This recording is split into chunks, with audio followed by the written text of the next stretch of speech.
மீண்டும் சந்திப்பதில் மகிழ்ச்சி அடைக்கிறோம். இன்றைக்கு நாங்கள் பார்க்க இருக்கிறது வந்து விலை உறுதிப்பாடு. விலை உறுதிப்பாடு, பணவீக்கம், பொது விலை மட்டம் போன்ற விடயத்தை நாங்கள் இன்றைக்கு பார்க்க இருக்கின்றோம். இன்னைக்கு பார்க்க முதலாவது நாங்கள் சொல்ல போறோம் வந்து விலை உறுதிப்பாடுன்னு சொல்ல போறோம். இந்த விலை உறுதிப்பாட்டை நாங்கள் நோக்குகின்ற பொழுது இந்த விலை உறுதிப்பாடானது இந்த பொருளாதாரத்தில் வந்து மிகவும் முக்கியத்துவம் வாய்ந்த காணப்படுது. அதுவும் எவ்வாறுன்னு சொன்னால் இந்த மத்திய வங்கியின் குறிக்கோள்களில் மிகவும் முக்கியமானது இந்த விலை உறுதிப்பாடு. மத்திய வங்கியின் குறிக்கோள்கள்ல வந்து மிகவும் பொதுவாக வந்து ரெண்டு பிரதான குறிக்கோளை உள்ளடக்கலாம். ஒன்று வந்து பிரைஸ் ஸ்டேபிலிட்டி, சொல்றது விலை உறுதிப்பாடு. இன்னொன்று சொல்லுவோம் எக்கனாமிக் ஸ்டேபிலிட்டி. அதாவது இரண்டு வகையான உறுதிப்பாட்டை வந்து மத்திய வங்கி பேண வேண்டிய கடப்பாடு மத்திய வங்கி இருக்குது. ஒன்றா சொல்றது வந்து பொருளாதார உறுதிப்பாடு, எக்கனாமிக் ஸ்டேபிலிட்டி. ரெண்டா சொல்லப்படும் வந்து பிரைஸ் ஸ்டேபிலிட்டி, விலை உறுதிப்பாடுன்னு சொல்லி இரண்டு வகையான உறுதிப்பாட்டை வந்து மத்திய வங்கி பேண வேண்டிய கடப்பாடு இருக்குது. என்னன்னு சொன்னா பொருளாதாரத்துல வந்து மிகவும் முக்கியத்துவம் வாய்ந்ததாக காணப்படுது. ஆகவே இங்கு இந்த உறுதிப்பாட்டை வந்து நாங்கள் இந்த விலை உறுதிப்பாட்டை நாங்கள் தான் பார்க்க போறோம். இந்த விலை உறுதிப்பாடு வந்து பொதுவாக வந்து பணவீக்கத்துடன் தொடர்புடையதாக காணப்படும். பணவீக்கத்தோடு தொடர்புடையதாக காணப்படும். மற்ற பண கொள்கைகள்ல வந்து தொடர்புடையதாக காணப்படும். இந்த பணக்கொள்கையுடன் தொடர்புடையதாகத்தான் இந்த பணவீக்கம் இருக்கும். இந்த பணவீக்கத்தினை கட்டுப்படுத்துறதுக்கு வந்து நாங்கள் இந்த பணக்கொள்கையை வந்து மாற்றி அமைக்கிறதன் ஊடாக என்ன செய்யலாம் என்று சொன்னால் அந்த பணவீக்கத்தை வந்து கட்டுப்படுத்தலாம். ஆகவே விலை உறுதிப்பாட்டை பேணுதல் இலங்கை மத்திய வங்கியின் இரண்டு குறிக்கோள்களில் ஒன்றாக காணப்படுது. இந்த விலை உறுதிப்பாடு பொதுவாக இது அளக்கிறேன்னு சொன்னால் இந்த விலை உறுதிப்பாடு வந்து முக்கியத்துவம் வாய்ந்த காணப்படுது. ஏனென்று சொன்னால் நாட்டினுடைய உற்பத்தி மட்டம், மற்றது பொருளாதார வளர்ச்சி போன்றவற்றை வந்து முதலீடு, நுகர்வு போன்ற பல்வேறு துறைகளில் வந்து தாக்கத்தை ஏற்படுத்துவதனால் இந்த விலை உறுதிப்பாடு வந்து மிகவும் இன்றியமையாக காணப்படுகிறது.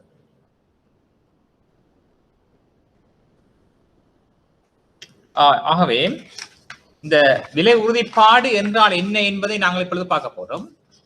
இந்த விலை உறுதிப்பாடு என்பது நுகர்வோர் பண்டங்கள் வந்து என்ன செய்யணும்னு சொன்னா, அதாவது நாட்டினுடைய பொது விலை மட்டங்கள் என்ன செய்யணும்னு சொன்னா மாற்றம் அடைஞ்சு போகும். பொது விலை மட்டம் என்று சொன்னால் அதாவது ஜெனரல் பிரைஸ் லெவல். ஒவ்வொரு பொருளுக்கும் ஒவ்வொரு விலை இருக்கும். அப்ப ஒவ்வொரு பொருளின் விலையும் மாற்றம் அடையும். ஆகவே ஒவ்வொரு தனிப்பட்ட பொருளின் விலைகள் வந்து மாற்றம் அடையலாம். ஒன்று அதிகரிக்கலாம் அல்லது குறையலாம் அல்லது மாறாமல் இருக்கலாம். இவ்வாறு பொருட்கள விலைகளில் வேறுபட்ட மூமெண்ட்ஸ், வேறுபட்ட அசைவுகள் அதிகரிக்கலாம், குறையலாம் அல்லது மாறாமல் இருக்கலாம். இவ்வாறு தனித்தனி பண்டங்கள் மீது விலைகள்ல வந்து மாற்றங்கள் ஏற்படலாம். இவ்வாறு நாங்கள் தனித்தனியே பொருட்கள விலை அதிகரிப்பு நாங்கள் அளவிடுவது வந்து மிகவும் கடினமாக காணப்படும். அது பாரிய செயற்பாடாக காணப்படும். ஆகவே இந்த பொதுவிலை மட்டம் என்று சொன்னால்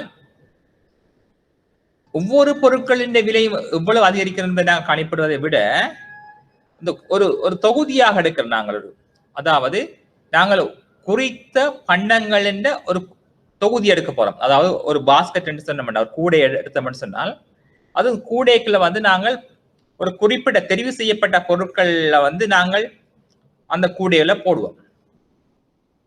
அந்த தெரிவு செய்யப்பட்ட பண்டங்கள் ஒரு கூடையில் இருக்கும்னு சொன்னால் அந்த கூடையில் உள்ள பண்டங்களின் விலையில எவ்வாறு மாற்றங்கள் இடம்பெறுது, எவ்வளவு அதிகரிக்குது. ஆகவே இந்த விலை அதிகரிப்பை வந்து நாங்கள் அதிகரிப்பை சராசரியாக எடுக்க போறோம் நாங்கள். அதாவது இந்த 10 பண்டம் சொன்னோம்னா, பொதுவாக 10 பொருட்கள் இருக்குன்னு சொன்னோம்னு சொன்னா இந்த 10 பொருட்களின் விலை இந்த அதிகரிப்பை நாங்க பார்த்துட்டு 10ஆல பிரிக்க போறோம். பெருகின்ற பொழுது அந்த சராசரி விலை அதிகரிப்பு வேறுபங்களுக்கு. அதுதான் நாங்க சொல்றது வந்து பொது விலை மட்ட மாற்றம் அல்லது பொது விலை மட்ட அதிகரிப்புன்னு பார்க்கலாம். ஆகவே இந்த விலை உறுதிப்பாடு என்பது நாட்டினுடைய பொது விலை மட்டம், ஜெனரல் பிரைஸ் லெவல், அதாவது பொருட்கள் சேவைகளின் சராசரி விலை மட்டமானது எவ்வாறு காணப்படுகிறது அல்லது எவ்வாறு அதிகரிக்கின்றது அல்லது எவ்வாறு குறைகின்றது என்று பற்றி சொல்றதுதான் வந்து இந்த விலை பொது விலை மட்டம் அழைப்போம். விலை மட்டம் வந்து உறுதியாக இருப்பதுதான் எந்த பொருளாதாரத்துக்கும் வந்து அவசியமாக தான் காணப்படும். ஏனென்று சொன்னால் நுகர்வு சம்பந்தமான தீர்மானம் எடுக்கிறதுக்கு, முதலீடு சம்பந்தமான தீர்மானம் எடுப்பதற்கு, உற்பத்தி தொடர்பான தீர்மானம் எடுப்பதற்கு எல்லாவற்றிற்கும் வந்து இந்த விலை உறுதிப்பாடு வந்து மிகவும் முக்கியத்துவம் வாய்ந்ததாக காணப்படும். ஒரு பொருளாதாரத்தில் வந்து விலையானது உறுதியற்று காணப்படுகின்ற பொழுது அது பல்வேறுபட்ட தரப்பினரை பாதிக்கும். உற்பத்தி துறையை பாதிக்கும், நுகர்வோரை பாதிக்கும், முதலீட்டாளரை பாதிக்கும், அதே போல நிலையான வருமானம் பெறும் தரப்பினரை பாதிக்கும். இவ்வாறு பல்வேறுபட்ட தரப்பின வந்து இந்த விலை உறுதியின்மையானது தாக்கத்தை ஏற்படுது. எனவேதான் இந்த விலை உறுதிப்பாடு வந்து மிகவும் இன்றியமையாக காணப்படுகின்றது. இதற்கு வந்து மத்திய வங்கி பல்வேறு வகையான வழிகளை கையாண்டு இந்த உறுதிப்பாட்டை ஏற்படுத்துவதற்கு முயற்சி செய்கிறது. எனவே இந்த விலை உறுதிப்பாடு என்பது நுகர்வோர் பண்டங்களின் பொதுவான விலை மட்டம் மாறாமல் இருக்கின்ற அல்லது மாறுகின்ற தன்மையை குறிக்கிறது. இந்த பொருளாதாரத்தில் வந்து பங்கு பெற்றுபவர்கள் வந்து பொதுவாக வந்து அந்த நுகர்வோர் பங்கு பெற்றுவிடும், உற்பத்தியாளர்கள், நிறுவனங்கள் போன்ற பல்வேறுபட்ட துறையினர் வந்து இந்த பொருளாதாரத்தில் வந்து பங்கேற்று தங்களோட முயற்சியில ஈடுபடுவிடும். ஆகவே இந்த நுகர்வு உற்பத்தி வியாபாரத்தில் ஈடுபடுகின்ற போது நாளாந்த செயற்பாடுகள்ல வந்து நுகர்வோர்களாக அல்லது உற்பத்தியாளர்களாக வேறுபட்ட வடிவங்கள்ல வந்து இந்த விலைகளை நாங்கள் அவதானிக்கலாம். இப்ப சந்தை பொருளாதாரத்தை பார்த்தோம்னு சொன்னால் இந்த பொருட்கள் சேவைகளின் விலை வந்து எவ்வாறு மாற்றமடைகிறது என்று சொன்னால் அதனுடைய கேள்வி மற்றும் நிரம்பல் ஊடாக வந்து இந்த விலை மட்டம் மாற்றமடைகிறது. ஆகவே ஒவ்வொரு பொருட்களின் விலைகளும் வந்து வெவ்வேறுபட்ட திசைகள்ல வந்து மாற்றமடையும். ஆகவே தனிப்பட்ட விலைகள்ல ஏற்படுகிற மாற்றங்களை ஆராய்வதன் மூலம் வந்து ஒரு பொதுவான ஒரு அசைவை கணிப்பிடுதல் வந்து மிக கடினமாக காணப்படும். எனவேதான் தனிப்பட்ட விலை அசைவுகளின் மொத்த தாக்கத்தை காட்டுவதற்காக ஒரு பொது விலை மட்டம் எனப்படும் ஒரு பொருளியல் எண்ணக்கருவை பயன்படுத்தி நாங்கள் இந்த விலை மட்டத்தின் போக்கை நாங்கள் கண்டுபிடிக்கின்றோம் அல்லது அளவிடுகின்றோம். ஆக விலை உறுதிப்பாடு என்பதன் பொருள் வந்து பொருளாதாரத்தில் வந்து விலை மட்டத்தின் ஒரு சார்பு உறுதிப்பாடு என்பதாகும். ஆனால் தனிப்பட்ட விலைகளில் அல்லது நிலையான விலைகளில் உறுதிப்பாட்டை குறிப்பிடுவதில்லை. ஆகவே அந்த ஒரு குறித்த ஒரு பொருளின் விலை அதிகரிப்பு மட்டும் இங்கே நாங்கள் அவதானிப்பதில்லை. ஒட்டுமொத்த, அதாவது தெரிவு செய்யப்பட்ட பொருட்களின் சராசரி விலைகள்ல வந்து எவ்வாறு மாற்றம் இடம்பெறுகிறது என்பதைத்தான் நாங்கள் அங்கே வந்து அளவிட போறோம். இங்க இந்த உறுதிப்பாடு எவ்வாறு அளவிடப்படுறது என்று நாங்கள் நோக்கின்ற பொழுது இந்த குறித்த பண்டங்கள் அல்லது சேவைகளின் விலை அதிகரிப்பை அல்லது குறைவை அல்லது இந்த பொதுவான விலை அதிகரிப்புல வந்து நாம் கூடுதல் அக்கறை இருக்கு. எங்களுக்கு என்னன்னு சொன்னா பொது விலை மட்டத்தின் மாற்றங்களை காட்டுகின்ற ஒரு அளவீட்டை கண்டுபிடிப்பது வந்து எங்களுக்கு அவசியமாக காணப்படுது. அவை பொது விலை மட்டத்தை வந்து அளவிடுவதற்கு அந்த விலை சுட்டன் பயன்படுத்தப்படுது. அதாவது பொது விலை மட்டம் விலை சுட்டன் எனப்படும் இந்த புள்ளி விவர கருவியினால் தான் அளவிடப்படுகிறது. இந்த இலவா சொல்வதாயின் அந்த விலை சுட்டன் என்பது தெரிவு செய்யப்பட்ட பண்டங்கள் மற்றும் சேவைகள் அடங்கிய கூடையொன்றில் உள்ள விலைகளின் நிறையிடப்பட்ட சராசரியாக காணப்படுது. அதாவது ஒரு தெரிவு செய்யப்பட்ட பண்டங்களை வந்து ஒரு கூடையில போட போறாங்க. அவ்வாறு கூடையில் போடப்பட்ட பொருட்கள்ல வந்து சராசரியாக அந்த விலைகள் ஏற்படுகின்ற சராசரி அளவுதான் நீங்க இந்த விலை இந்த பொது விலை மட்ட அதாவது விலை சுட்டன் அழைக்கப்படுவீங்க. இங்க வந்து பல்வேறு பொருட்களை நாங்கள் எடுப்போம். ஒவ்வொரு பொருட்களுக்கும் வந்து நாங்கள் ஒவ்வொரு நிறையிடுவோம். அதாவது அவரேஜ், ஒரு வெயிட்டட் அவரேஜ் கொடுப்போம் நாங்கள் அதுக்கு வந்து. அதாவது இங்க பாத்தீங்கன்னு சொன்னா இங்க இந்த ஒரு ஒரு கூடையில வந்து ஒரு குறிப்பிட்ட பொருட்கள் இருக்கும்னு சொன்னால் அந்த பொருட்களின் வந்து அந்த பொருட்களின் விலைகள்ல ஒரு சராசரியா ஒரு ஒரு அதிகரிப்பு ஏற்படும். அப்ப அந்த அதிகரிப்பின் வந்து சராசரியை தான் நாங்க எடுக்க போறோம். அப்ப சராசரி விலைகள் ஏற்படும் மாற்றத்தை நாங்க சொல்றது வந்து பொது விலை மட்ட மாற்றம் அல்லது பொது விலை மட்ட அதிகரிப்பு அல்லது குறைவு நாங்கள் இங்க அவதானிக்க முடியும். இந்த இந்த பொது விலை மட்டத்தை பொது விலை மட்டத்தை வந்து நாங்கள் அளவிடுவதற்கு பல்வேறுபட்ட விலைச்சுட்டன் வந்து இங்க வந்து பயன்படுத்தப்படுது. அதாவது ஒரு விலைச்சுட்டன், மொத்த விற்பனை விலைச்சுட்டன் மற்றும் உற்பத்தியாளர் விலைச்சுட்டன் என பல்வேறுபட்ட நாங்கள் விலைச்சுட்டன் வந்து நாங்கள் இங்க அவதானிக்கக்கூடியதாக இருக்குமே இங்க. ஆகவே இந்த சராசரி அதாவது பொது விலை மட்டம் என்பது பொருட்கள் சேவைகளின் சராசரி விலைகளில் ஏற்படுகின்ற மாற்றம் தான் பொது விலை மட்ட மாற்றம் என்று அழைக்கப்படும். இந்த பொது விலை மட்டத்தை வந்து அளவிடுவதற்கு பயன்படுத்தப்படும் குறிகாட்டிகள் வந்து விலை சுட்டன் சொல்லி நாங்கள் அழைப்போம். ஆகவே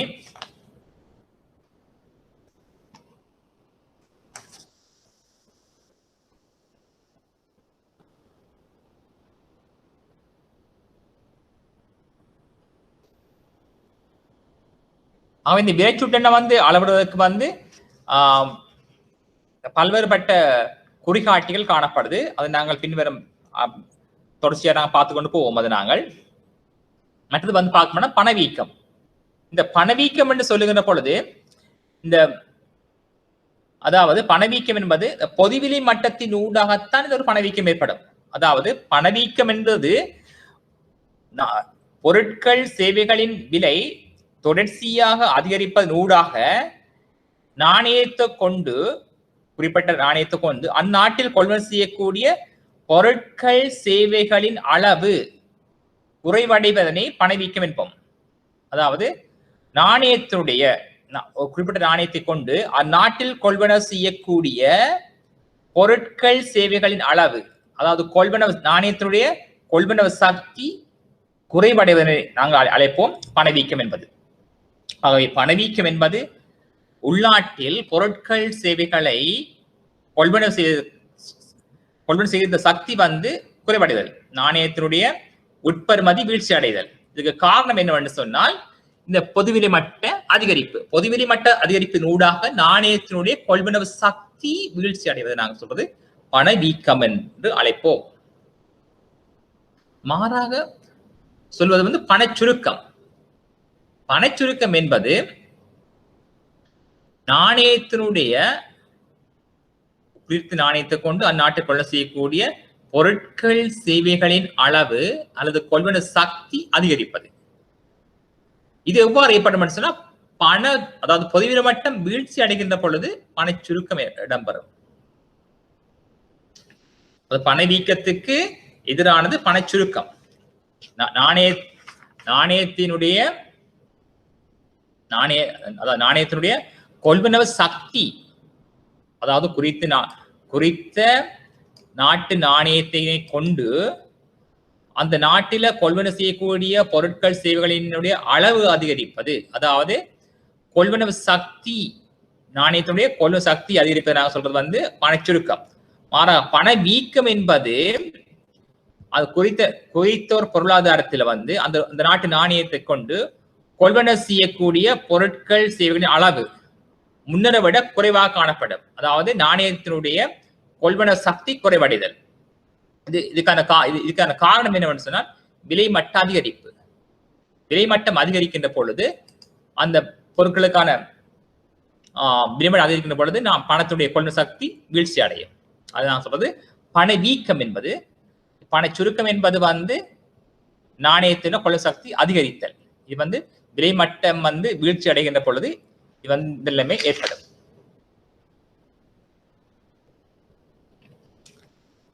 அடுத்தது நாங்க பார்க்க போறோம் விலை உறுதிப்பாட்டினுடைய முக்கியத்துவம். ஆகவே விலை உறுதிப்பாடு வந்து மிகவும் இன்றியமையாதது. ஏனென்று சொன்னா பொருளாதாரம் வந்து உறுதியாக இருப்பதற்கு வந்து விலை உறுதிப்பாடு வந்து மிகவும் இன்றியமையாக காணப்படும்.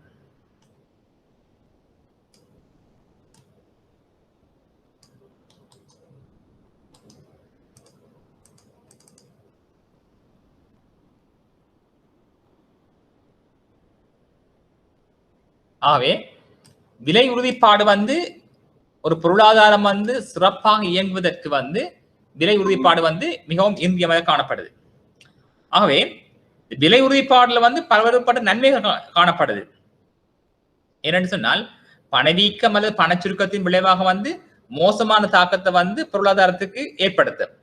அதாவது இப்ப நாங்கள் உற்பத்தியாளர் வந்து ஒரு தீர்மானத்தை எடுக்கிறது, அது எத்தனை உற்பத்தி செய்யறது, எவ்வாறு உற்பத்தி செய்யறது, யாருக்கு உற்பத்தி செய்யறதுன்னு சொன்னா அந்த அடிப்படை அந்த பொருளாதார பிரச்சனைக்கு தீர்வு காணுகின்ற பொழுது இந்த விலை உறுதிப்பாடு வந்து உறுதி இல்லைன்னு சொன்னால் அப்ப இந்த பொருள் உற்பத்தி செய்யறது என்பதை வந்து உற்பத்தியாளருக்கு மிகவும் தீர்மானம் எடுப்புல பெரிய பிரச்சனை காணும். அதாவது வந்து குறித்த ஒரு எக்ஸ் என்ற பண்டம் இருக்கும் என்று சொன்னால் அந்த குறித்த பண்டம் வந்து பண்டத்தின் விலை வந்து தற்பொழுது ஒரு 100 ரூபாய் காணப்படுது. இது வந்து அப்ப அந்த அந்த நபர் எதிர்பார்க்கிறார் இந்த பண்டத்தை நாங்கள் உற்பத்தி செய்வோம்னு சொல்லி. திடீரென்று அந்த பண்டத்தின் விலை வந்து அதிகரிக்குது. அடுத்த மாதம் வந்து 200 ரூபாய் அதிகரிக்குது. அப்ப 200 ரூபாய் அதிகரித்தால் அவன் நுகர்வோர் பொருளுக்கான கேள்வியை குறைப்பினான். அவைக்கு பொருளுக்கான கேள்வி குறைவடைந்தால் பண்டத்தை வந்து நாங்கள் சந்தையில வந்து விற்பனை செய்யறதுக்கு மிகவும் கடினமாக காணப்படும். எனவே இந்த விலை உறுதிப்பாட்டினை வைத்துத்தான் அந்த உற்பத்தியாளர் என்ன பொருள் உற்பத்தி செய்யலாம், எவ்வளவு உற்பத்தி செய்யலாம், யாருக்கான்னு சொல்லி தீர்மானிக்கலாம். அதே போல விலை உறுதியாக இருந்தால்தான் நுகர்வோரும் தமது கொள்வன தொடர்பான தீர்மானத்தை மேற்கொள்ளக்கூடியதாக இருக்கு.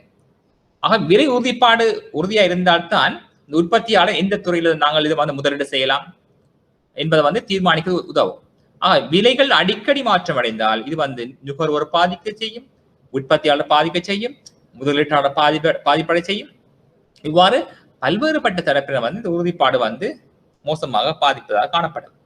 ஆகவே ஒரு நாட்டில் வந்து விலை உறுதியானது மிகவும் முக்கியத்துவம் வந்தது. ஏன்னு சொன்னால் உற்பத்தி தொடர்பான தீர்மானங்கள், முதலீடு தொடர்பான தீர்மானங்கள், தொடர்பான தீர்மானங்கள் மற்றும் ஏனைய கொள்கைகளை தீர்மானிக்கிறதுக்கு வந்து விலை உறுதிப்பாடு வந்து முக்கியத்துவம் வந்ததாக காணப்படுது.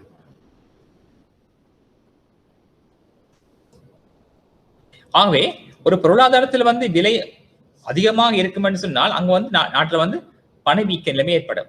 பணவீக்கம் வந்து மிகவும் விரும்பத்தக்கதாக காணப்பட மாட்டாது. ஏன்னு சொன்னா பணவீக்கம் வந்து பல்வேறுபட்ட துறைகளில் வந்து பாதகமான தீர்மானங்களை, பாதகமான விளைவுகளை வந்து ஏற்படுத்துவதாக காணப்படும்.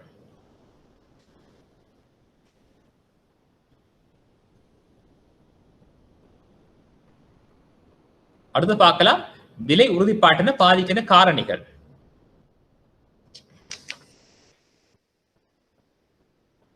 விலை உறுதிப்பாட்டை வந்து என்னென்ன காரணிகள் பாதிப்புன்னு சொல்லி நாங்கள் பார்க்கலாம்.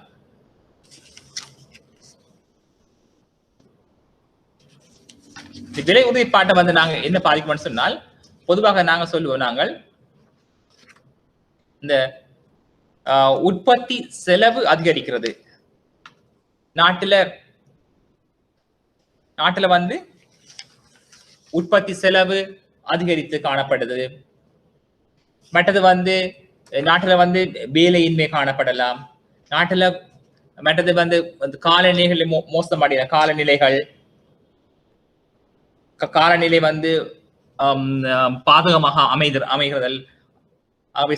சந்தையில வந்து சந்தை வந்து முதலாவது சந்தை ஏற்படுத்த மாற்றங்கள், அதாவது சந்தை திறந்த பொருளாதார மாற்றம் அடைகிறது, அல்லது இறக்குமதி தடைகள் விதிக்கிறது, மற்றது வரிகள் விதிக்கிறது. ஆக பல்வேறுபட்ட காரணிகள் வந்து சொல்லணும்னா வானிலை குறிப்பா வானிலை, மற்ற சமூக கலாச்சார நிகழ்வுகள், மற்றது மக்களின் கொள்வன சக்தி, நுகர்வோரின் தெரிவுகள், புதிய கண்டுபிடிப்புகள், இந்த உற்பத்தி திறன், அறுவடை காலத்தில் பெருமளவு நிரம்பல் காணப்படுது, அல்லது வறட்சி காரணமாக உற்பத்தி பாதிப்படையுது. ஆகவே மற்றது சில காலங்களை பார்த்தீங்கன்னு சொன்னா சில பொருட்களுக்கு வந்து அதிக கேள்வி காணப்படும். நீங்க பார்ப்போம்னு சொன்னா ஒரு நியூ இயர்னு சொன்னா, புது வருடம் சொன்னால் அல்லது கிறிஸ்துமஸ் சொன்னோம்னு சொன்னா பொதுவாக வந்து முட்டைகளுக்கான கேள்வி அதிகரிக்கும், கேக் செய்யறதுக்கான கேள்வி அதிகரிக்கும். பொங்கல் காலங்களில் பார்த்தீங்கன்னு சொன்னா சர்க்கரைக்கான கேள்வி அதிகரிக்கும். ஆகவே இந்த அப்படியான காலப்பகுதியில், குறிப்பிட்ட காலப்பகுதியில வந்து நுகர்வோர் அதிக கேள்வி ஏற்படுத்துகின்ற பொழுது சந்தையில வந்து பொருட்களுக்கான விலை அதிகரிக்க பார்க்கும். திருவிழா காலங்கள் போன்ற பருவகால நிகழ்வுகளின் போது இந்த விலைகளில் வந்து பாதிப்புகள் ஏற்படும். அதாவது கேள்வி அதிகரிப்பதன் ஊடாகவும் அல்லது அந்த அசாதாரண சூழ்நிலை காரணமாக நிரம்பல் பாதிப்படைவதன் ஊடாகவும் இந்த விலைகள் வந்து மாற்றம் அடையலாம். அதே நேரங்களில் பார்க்கலாம்னு சொன்னால் மக்களின் கையில வந்து அதிக அளவு பணம் இருக்கும்னு சொன்னால், அதாவது மக்களின் கையில வந்து அதிக அளவு பணம் இருக்கும் என்று சொன்னால், அதாவது மக்களின் கையில் அதிக பணம் அல்லது வருமான மட்டம் அதிகரிக்கும் என்று சொன்னால் மக்கள் அதிக அளவு பொருட்களுக்கான கேள்வி ஏற்படுத்துவிடும். அப்ப கேள்வியை அது ஏற்படுகின்ற பொழுது விலை மட்டம் என்ன செய்யணும்னா மாற்றம் அடைவதாக காணப்படும். அல்லது திடீரென்று சொல்லி குறித்த இந்த பிரதேசத்துல வந்து சனத்தொகையில ஒரு அதிகரிப்பு ஏற்படும். அதாவது மக்கள் வந்து அதாவது இயற்கையாக அதாவது செயற்கையாக ஏற்படுகின்ற அதிகரிப்பு. அதாவது மக்கள் வந்து குறிப்பிட்ட பாதையில வந்து இடம்பெயர்ந்து வருதல் அல்லது குடியேற்றங்கள் இடம்பெறுதல், அப்படி வெளிநாட்டிலிருந்து மக்கள் வருகின்ற பொழுது அந்த அந்த பிரதேசத்துல வந்து ஒரு சனத்தொகையில வந்து ஒரு அதிகரிப்பு ஏற்படும். இவ்வாறு அதிகரிப்பு ஏற்படுகின்ற பொழுது மக்கள் அதிக அளவு பொருட்களுக்கான கேள்வியை வந்து அதிகரிப்பினர். அப்ப அவ்வாறு அதிகரிக்கின்ற பொழுது விலையில ஒரு மாற்றத்தை நாங்கள் அவதானிக்கக்கூடியதாக காணப்படும். அதே வேளையில வந்து வேலையின்மைகள் ஏற்படுது. அதாவது அடிக்கடி வேலை நிறுத்தங்கள், போராட்டங்கள், குழப்பங்கள், கலகங்கள் உள்நாட்டில் இடம்பெறுகின்ற பொழுது உற்பத்தி பாதிப்படையும். இவ்வாறு உற்பத்தி பாதிப்படைகின்ற பொழுது நிரம்பல் பாதிப்படையும், நிரம்பல் குறையும். நிரம்பல் குறைகின்ற பொழுது பொருட்களுக்கு தட்டுப்பாடு ஏற்படும். அவ்வாறு தட்டுப்பாடு ஏற்படுகின்ற பொழுது விலை மட்டம் அதிகரிக்கும். இவ்வாறு விலை மட்டம் அதிகரிக்கின்ற பொழுது விலை உறுதியின்மை வந்து ஏற்படும். அவை இதுக்கு வந்து சமூக மற்றும் பொருளாதார மற்றும் இந்த காலநிலைகள் போன்ற வந்து தாக்கத்தை ஏற்படுத்துவதாக காணப்படும்.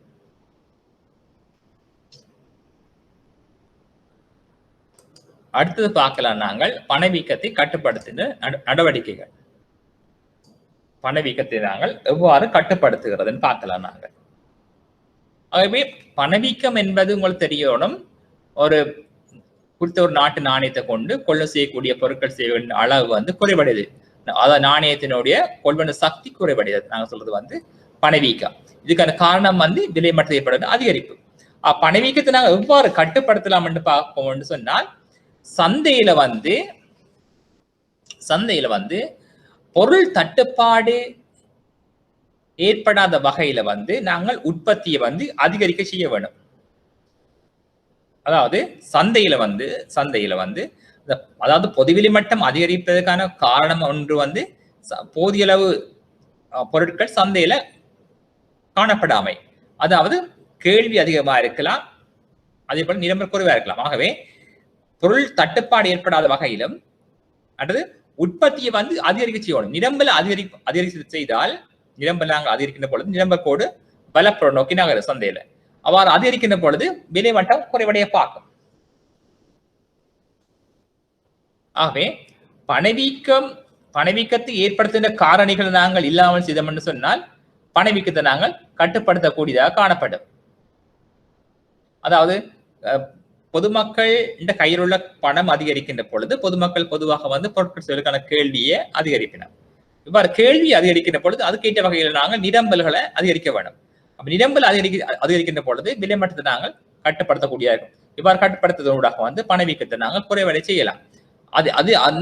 அதே வேளையில வந்து பொதுமக்கள் வந்து அதிக அளவு கேள்வி ஏற்படுத்தாத வகையிலே வந்து நாங்கள் சில கட்டுப்பாடுகளை மேற்கொள்ளலாம். அதாவது பொதுமக்களின் அதாவது நாங்கள் இந்த சுற்றோட்டத்துல வந்து பொருளாதாரத்திட்ட வந்து சுற்றோட்டத்தில் வந்து பொதுமக்கள் வந்து அதிக அளவு பணத்தை வைத்திருந்தால் அதுக்காக கேள்வி அதிகரிக்கும். பொதுமக்களின் நாணயத்தின் நிரம்பலை வந்து நாங்கள் பொதுவாக கட்டுப்படுத்த வேண்டும். பண நிரம்பலில் ஒரு அதிகரிப்பு ஏற்படுவதை நாங்கள் கட்டுப்படுத்த வேண்டும். வட்டி விதங்கள் அதிகரித்து பொதுமக்கள் தங்களோட கையில் உள்ள பணத்தின் அளவை வந்து குறைக்கலாம்.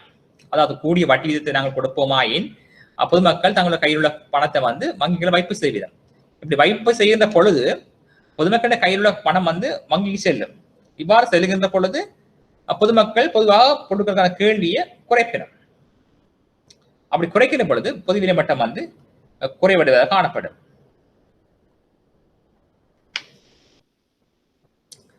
அதே வேளையில வந்து அரசாங்கம் வந்து தனது கையில் உள்ள காசை வந்து பயன்படுத்தி வரவு பற்றாக்குறைக்கு வந்து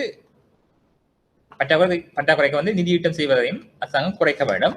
அதே போல மத்திய வங்கி வணிக வங்கியிடமிருந்து பெறுகிற கடன்களை குறைக்க வேண்டும் அரசாங்கம் வந்து. இவ்வாறு கட்டுப்படுத்தும் ஊடாக வந்து அதாவது நாணய நிரம்பல் கட்டுப்படுத்தும் ஊடாக பணவீக்கத்தை கட்டுப்படுத்தக்கூடிய நிலைமை காணப்படும்.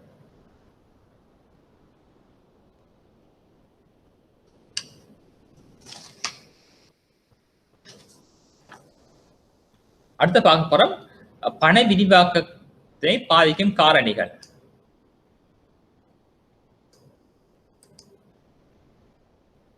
பண விரிவாக்கம் என்பது வந்து நாட்டினுடைய பண நிரம்பல் வந்து அதிகரிப்பது தான் சொல்றது பண விரிவாக்கம் என்று அழைப்பது நாங்கள் இங்க.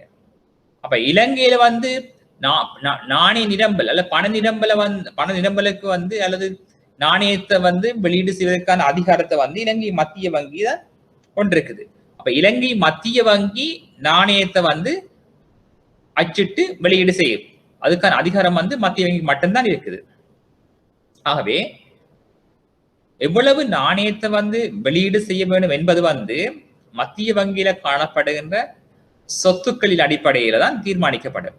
மத்திய வங்கியில காணப்படுகிற சொத்துக்களை நாங்கள் நோக்குகின்ற பொழுது அங்கே வந்து உள்நாட்டு சொத்துக்களும் காணப்படும் மற்றும் வெளிநாட்டு சொத்துக்களும் காணப்படும். ஆகவே இரண்டு சொத்துக்களின் அடிப்படையாக வைத்துத்தான் நாட்டினுடைய பண நிரம்பல் வந்து பண வெளியீடு தீர்மானிக்கப்படும். ஆகவே இவ்வாறான சொத்துக்கள் அதிகரிக்கின்ற பொழுது பொதுவாக வந்து நாட்டில வந்து நாணய வெளியீடு அதிகரிக்கும். அவ்வாறு சொத்துக்கள் குறைவடைகின்ற பொழுது நாணய நிலம் பண வெளியீடு குறைவடையும்.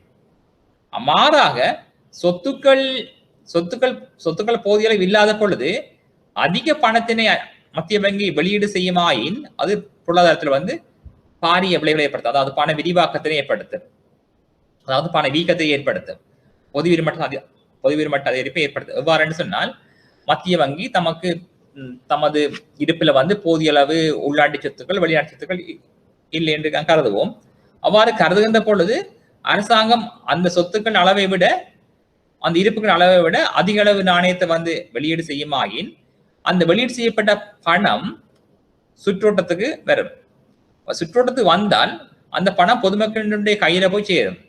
அவ்வாறு பொதுமக்களுடைய கையில போய் சேருகின்ற பொழுது பொதுமக்களினுடைய கொள்வனவு செய்த ஆற்றல் பொருட்கள் செய்வதற்கான வந்து கொள்வனவு செய்வதற்கான ஆற்றல் அதிகரிக்கும்.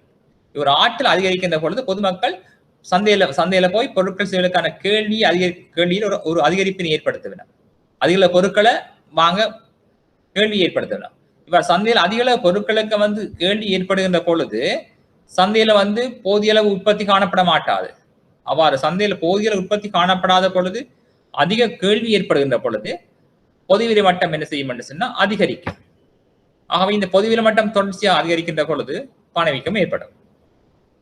ஆகவே நாட்டினுடைய சொத்து மட்டம் வந்து நாட்டினுடைய பண நிரம்பலை வந்து தீர்மானிக்கிறதா காணப்படும். அதே வேளையில வந்து இந்த அரசாங்கம் வந்து வரவு செலவு பற்றாக்குறைக்கு வந்து வந்து வணிக வங்கிகளிடமிருந்து மத்திய வங்கியிடமிருந்து இந்த கடன்களை பெறுகின்ற பொழுது நாட்டில் பண நிரம்பல் அதிகரிக்கும். எவ்வாறு சொன்னால் அரசாங்கத்தினருக்கு வந்து வரவு செலவு பற்றாக்குறை ஏற்பட்டு போனா அந்த பற்றாக்குறையை வந்து அந்த ஈடு செய்யறதுக்கு அந்த பற்றாக்குறைக்கு வந்து நிதியீட்டம் செய்வதற்கு மத்திய வங்கியிட போய் கடன் கேட்டால் மத்திய வங்கி என்ன செய்யும் சொன்னா ஒரு புதிய நாணயங்களை வந்து அச்சிட்டு வெளியீடு செய்யும். இவ்வாறு வெளியீடு செய்கின்ற பொழுது அந்த பணம் எங்க போய் சேரும் சொன்ன கடைசியா வந்து பொதுமக்கள் கையில போய் சேரும். அதாவது அரசாங்கம் நாணயத்தை அச்சிட்டு வெளியீடு செய்து அது சொல்றது வந்து பண நிரம்பல். அந்த அச்சிட்டு வெளியீடு செய்கின்ற பொழுது அந்த பணம் என்ன செய்யும் சொன்னா சுற்றுவட்டத்துக்கு வரும், அரசாங்கத்தினூடாக சுற்றுவட்டத்து வரும். சுற்றுவட்டத்து வருகின்ற பொழுது பொதுமக்கள் கையில போய் சேரும். இவ்வாறு கையில போய் சேருகின்ற பொழுது நாட்டில் பண நிரம்பல் அதிகரிக்கும், பண விரிவாக்கம் ஏற்படும். மாறாக அரசாங்கம் வணிக வங்கியில போய் கொமர்ஷியல் பேங்க்ல போய் பாதுகாப்பு பற்றாக்குறைக்கு வந்து கடன் எடுத்து நிதியீட்டம் செய்தாலும் அந்த வணிக வங்கிகளுக்கு ஒரு தன்மை இருக்குது, என்ன செய்யலாம்னு சொன்ன என்ன செய்யும்னு சொன்னா, வணிக வங்கிக்கு வருகின்ற வாய்ப்புகளை போல வந்து பல மடங்கு கடன் வழங்கக்கூடிய ஆற்றல் இருக்குது வணிக வங்கிக்கு. ஆகவே இவ்வாறு வணிக வங்கி, அதாவது அரசாங்கம் மத்திய வங்கி வணிக வங்கியில போய் கடன் எடுத்தால் நாட்டில் வந்து பண ஏற்படுத்தும். வணிக வங்கி ஒரு பண்பு சொன்னா என்னவா இருக்கும்னு சொன்னா, வணிக வங்கி கடனாக்கத்தை ஏற்படுத்தும். வணிக வங்கிக்கு வருகின்ற ஒரு குறிப்பிட்ட ஒரு குறிப்பிட்ட வைப்புகளை வைத்துக்கொண்டு அதிக அளவு கடன் வழங்கக்கூடிய ஆற்றல் இருக்குமே இல்ல, அதாவது சந்தையில வந்து ஏராளமான வங்கிகள் காணப்படும், ஏராளமான வணிக வங்கிகள் காணப்படும். இந்த எல்லா வங்கிகள் வணிக வங்கிகள் சேர்ந்து தமக்கு கிடைக்கின்ற ஒரு வைப்புகளை விட அல்லது ஆரம்ப வைப்புகளை விட பல்மடங்கு கடன் வழங்கக்கூடிய தகுதி வந்து ஆற்றல் வந்து வணிக வங்கிக்கு இருக்குது. அதாவது காசு சொல்லி எழுதும் கேள்வி வைப்புகளின் ஊடாக வந்து கடனாக்கத்தை ஏற்படுத்தும். இவ்வாறு கடனாக்கத்தை ஏற்படுத்தும் ஊடாக வந்து பண நிரம்பல் ஏற்பட்டு பணவீக்கம் ஏற்படும். ஆகவே நாங்கள் வினைக்குள்ள வேணும், இந்த பண விரிவாக்கத்தை ஏற்படுத்துறதுக்கு வந்து மிகவும் மிகவும் பங்களிப்பு செய்யறது வந்து மத்திய வங்கி. மத்திய வங்கியும் வணிக வங்கிகளும் தான் பொதுவாக வந்து பண விரிவாக்கத்தை வந்து ஏற்படுத்துறதுல பாரிய பங்களிப்பினை மேற்கொள்ளும். இந்த விலை உறுதிப்பாடு என்பது வந்து நாட்டில் வந்து பொது விலை மட்டம் உறுதியாக இருக்கின்ற நிலைமையை தான் நாங்கள் சொல்றது வந்து விலை உறுதிப்பாடுன்னு சொல்லுவோம். நாங்கள் இந்த விலை உறுதிப்பாட்டை நாங்கள் அடைந்து கொள்வதற்கு அல்லது பேணுவதற்கு நாங்கள் நாணய கொள்கையை நாங்கள் எவ்வாறு பயன்படுத்தலாம் என்பது நாங்கள் பார்க்க போறோம். நாணய கொள்கை உங்களுக்கு தெரிஞ்சது, நம்ம பார்த்த நாங்கள் அரசாங்கத்தினுடைய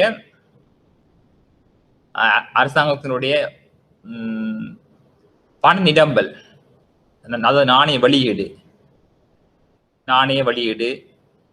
மற்றது பொது விலை, மற்றது வட்டி வீதங்கள், பணவீக்கம் என்பது சம்பந்தப்பட்ட நாணய கொள்கை என்று அழைக்கப்படும். ஆகவே இந்த நாட்டினுடைய பணநிலம், இந்த விலை உறுதிப்பாட்டை மேற்கொள்வதற்கு என்ன செய்யணும்னு சொன்னால் அரசாங்கம் வந்து நாணய கொள்கையை பயன்படுத்தும். எவ்வாறு சொன்னால் அரசாங்கம் வந்து இந்த வட்டி வீதங்களை மாற்றி அமைக்கிறது ஊடாக அரசாங்கம் என்ன செய்யணும்னு சொன்னால் சந்தையில காணப்படுகின்ற வட்டி வீதங்களை பயன்படுத்தி வட்டி வீதங்களை அதிகரிக்க செய்யும். இந்த வட்டி வீதங்களை அதிகரிக்க செய்கின்ற பொழுது வணிக வங்கிகள் அது ஏனைய வங்கிகள் வந்து வட்டி வீதத்தை அதிகரித்தால் மக்கள் என்ன செய்வார்னு சொன்னா தங்களோட கையில் உள்ள பணத்தை கொண்டு போய் வங்கியில வைப்பு செய்ய ஆரம்பிப்பினர். இவ்வாறு வங்கியில வைப்பு செய்ய ஆரம்பிக்கின்ற பொழுது பொதுவாக பொதுமக்களின் கையில் உள்ள காசு என்ன செய்யும் சொன்னால் பணம் வந்து குறைவடையும். இவ்வாறு குறைவடைஞ்சால் நாட்டுல வந்து சுற்றுவட்டத்தில் வந்து பணத்தின் அளவு குறையும், பணநிலைமை குறையும். நாட்டுல பணநிலைமை குறைவடைந்தால் அந்த கேள்விகளின் அளவு, பொருட்கள் சேவை கொள்ளும் செய்வதற்காக ஏற்படுத்துகின்ற கேள்வியின் அளவு குறையும். இந்த கேள்வியின் அளவு குறைகின்ற பொழுது விலை மட்டம் குறைவடைய பார்க்கும். இன்னும் சொல்லுவோம், அரசாங்கம் வந்து வட்டி வீதத்தை வந்து அதிகரிக்கின்ற பொழுது பொதுமக்கள் கடனை பெற்றால் கடன்களுக்காக கொடுக்க வேண்டிய வட்டி வந்து என்ன செய்யும் அதிகரிக்க பார்க்கும். ஆகவே வட்டி வீதம் அதிகரித்தால் கடன்களுக்கான கேள்வி குறைவடையும். எவ்வாறு சொன்னால் வட்டி வீதம் அதிகரிக்கின்ற பொழுது பொதுமக்கள் அதிக அளவு கடன்களை பெற மாட்டினர். அப்ப கடன்களுக்கான கேள்வி குறையும். ஏன் கேள்வி குறையும் சொன்னா வட்டி வீதம் அதிகரிக்கின்ற பொழுது கடன்களுக்கான செலவு, cost for loan is called interest rate. Interest but interest is a cost for loan. அப்ப வட்டியானது கடன்களுக்கான செலவாக கருதப்படுது. வட்டி கூடுதல் கடன்களுக்கான செலவு கூடும், வட்டி குறைஞ்சால் கடன்களுக்கான செலவு குறையும். வட்டி அதிகரிக்கின்ற பொழுது கடன்களுக்கான செலவு அதிகரிக்கும். கடன்களுக்கான செலவு அதிகரிக்கின்ற பொழுது பொதுமக்கள் கடன்களுக்கான கேள்வியை குறைப்பினர், லோன் குறையும். இப்ப கடன்கள் குறைகின்ற பொழுது நாட்டில் வந்து கடனாக்கம் குறையும். கடனாக்கம் குறைகின்ற பொழுது பண நிரம்பல் அல்லது பணவாக்கம் குறையும். ஆகவே இந்த கடனாக்கம் குறைகின்ற பொழுது பண நிரம்பல் குறையும். எனவே பொதுமக்கள் வந்து அதிக பொருட்களுக்கான கேள்வியை ஏற்படுத்த மாட்டினோம். ஆகவே இந்த வட்டி வீதத்தினை மாற்றி அமைக்கிறதன் ஊடாக நாட்டில் வந்து பணவீக்கத்தில் மாற்றத்தை ஏற்படுத்தி விலை உறுதிப்பாட்டை குறைக்கலாம், விலை உறுதிப்பாட்டை வந்து ஏற்படுத்திக் கொள்ளலாம், விலை உறுதிப்பாட்டை ஏற்படுத்தலாம். ஆகவே இந்த பண நிரம்பல், அதாவது நாணய கொள்கையானது நாட்டில் பணவீக்கத்தை மாற்றத்தை ஏற்படுத்துறதுக்கு, விலை உறுதிப்பாட்டை ஏற்படுத்துறதுக்கு வந்து மிகவும் இன்றியமையாததாக காணப்படுது.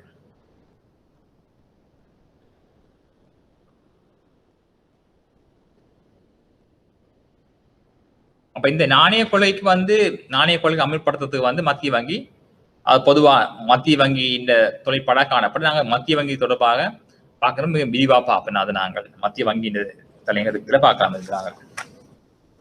அடுத்து நீங்க பார்க்க போறோம், நாங்கள் பொது வேறுபட்டதை பார்க்க போறோம். அதான் சொல்றது பொது வேறுபட்டம் என்டர்பிரைஸ் லெவல்.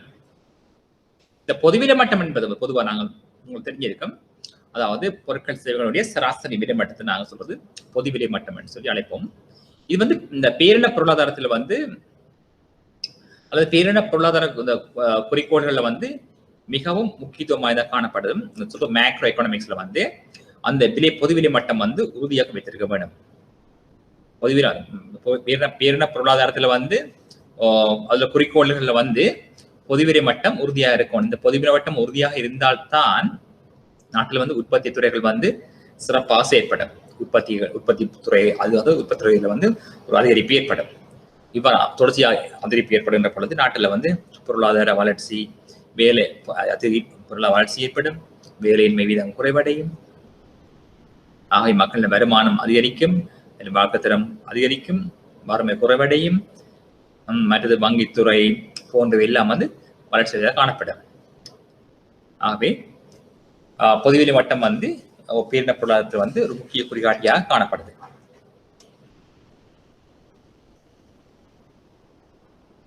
ஆகவே இங்க பாத்தீங்கன்னு சொன்னா தனி விலை அல்லது சார்பு விலை சொல்லி 2 விலைகள் காணப்படுது. இங்க தனி விலை, சார்பு விலை என்று சொல்லி 2 விலைகள் காணப்படுது.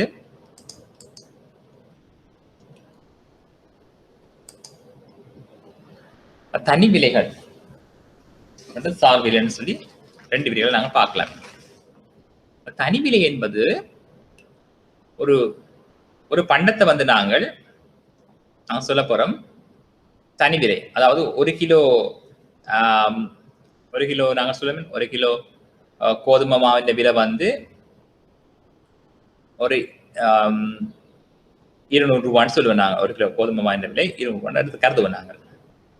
அதே போல 1 கிலோ சீனியின் விலையை நாங்க சொல்லுவோம் 40 ரூபான்னு சொல்லுவோம் நாங்கள். இது சொல்றது நாங்கள் ஒரு குறிப்பிட்ட ஒரு பொருளின் விலையை நாங்கள் ஒரு குறித்த ஒரு பொருளின் விலையை நாங்கள் பண அடிப்படையில் அளந்த மனுஷன் அது சொல்றது தனி விலை, சிங்கிள் பிரைஸ் சொல்லுவாங்க. நீங்க அதான் பொதுவாக பொருட்கள் சேவன பெறுமதியை நாங்கள் சந்தை பெறுமதி அடிப்படையில தான் அடிப்படையில பணத்தின் மூலம் அளவிடுறோம் நாங்கள். ஆகவே பொருட்கள் சேவைகள் பொதுவிலை மட்டத்துல போக்க அளவிட்டு காட்டுவதற்கு இந்த தனி விலைகள் பயன்படுத்தப்படுது. உதாரணமாக நான் சொல்லும் 1 கிலோ அரிசி, 1 கிலோ கோதுமை சொல்லுவாங்க ஒரு 200 ரூபாய் வேண்டா, அது அந்த குறிப்பிடப்பட்ட விலை, அதாவது சொல்ல தனி விலை. ஆகவே தனி விலை என்பது ஒரு குறித்த பண்டத்தின் விலையை, அந்த குறித்த பண்டத்தின் விலையை அதனுடைய பணப்பெருமை அடிப்படையை குறிப்பிடுவோமாயின் அதை நாங்கள் சொல்வது தனி விலை என்று சொல்லி அழைப்போம். அதே போல சார்பு விலை என்று சொன்னா, அதாவது தனி விலைன்னு சொன்னா ஒரு பொருளின் விலை, ஒரு பேனாவின் விலை 40 ரூபாய், அது தனி விலை. ஒரு பென்சிலின் விலை 20 ரூபாய், அது தனி விலை. ஆனா சார்பு விலை என்பது ஒரு பொருளின் விலையினை மற்ற பொருளின் விலையின் சார்பாக குறிப்பிட்டால் அது நான் சொல்றது சார்பு விலைன்னு சொல்லி அழைப்பேன். உதாரணத்துக்கு எடுப்பேன், ஒரு பேனாவின் விலை 20 ரூபாய், ஒரு பென்சிலின் விலை 10 ரூபாய். ஆகவே சார்பு விலை என்பது ஒரு குறித்த பொருளின் விலையினை வேறொரு பொருளின் சார்பாக குறிப்பிட்டால் அதை நாங்கள் சார்பு விலை என்று அழைப்போம். அதாவது ஒரு பொருளின் விலையை இன்னொரு பொருளின் விலையும் விகிதமாக கூறுவது. ஆகவே ஒரு பொருளின் விலை, பேனாவின் விலை 20 ரூபாய், பென்சிலின் விலை 10 ரூபாய். ஆகவே நான் சொல்லலாம்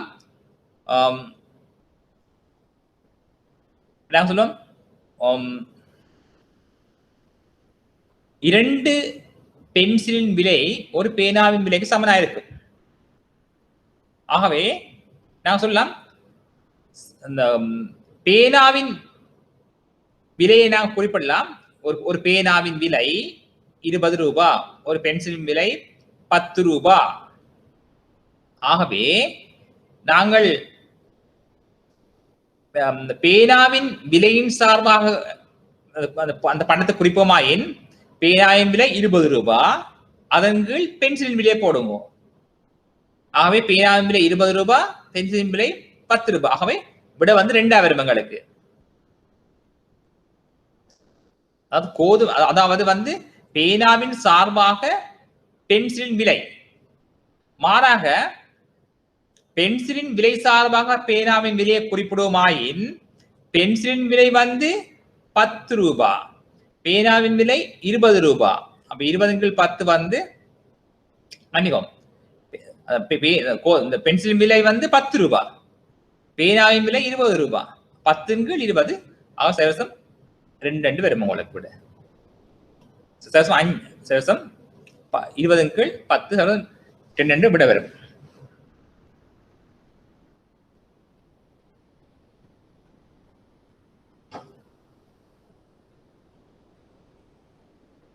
மன்னிக்கும், சதவீதம் 5 வரும். சதவீதம் 5 வரும் உங்களுக்கு. ஆகவே பென்சிலின் விலை சார்பாக பேனாவின் விலையை குறிப்பிடுதல். பென்சிலின் விலை 10 ரூபாய், பேனாவின் விலை 20 ரூபாய் என்று சொன்னால் விட வந்து சதவீதம் 5 இருக்கும். இது சொல்றது சார்பு விலை. ஒரு பொருளின் விலையினை மற்ற பண்டத்தின் விலையின் சார்பாக குறிப்பிடுவது வந்து சார்பு விலை சொல்லி அழைக்கப்படும். தனிவிலை என்பது குறிப்பிட்ட பண்டத்தின் விலையினை அதனுடைய பணப்பெருமைய ஊடாக அளவிடுவதாயின் அது சொல்றது தனி விலை என்று அழைப்போம்.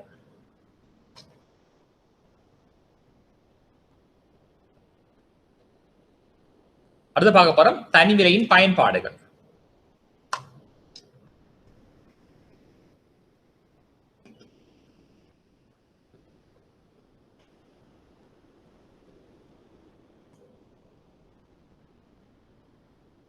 தனி விலையின் பயன்பாடுன்னு சொன்னால் நான் சொல்லுவோம், ஒரு பேனாவின் விலை வந்து 20 ரூபான்னு சொல்றாங்க, தனி விலை.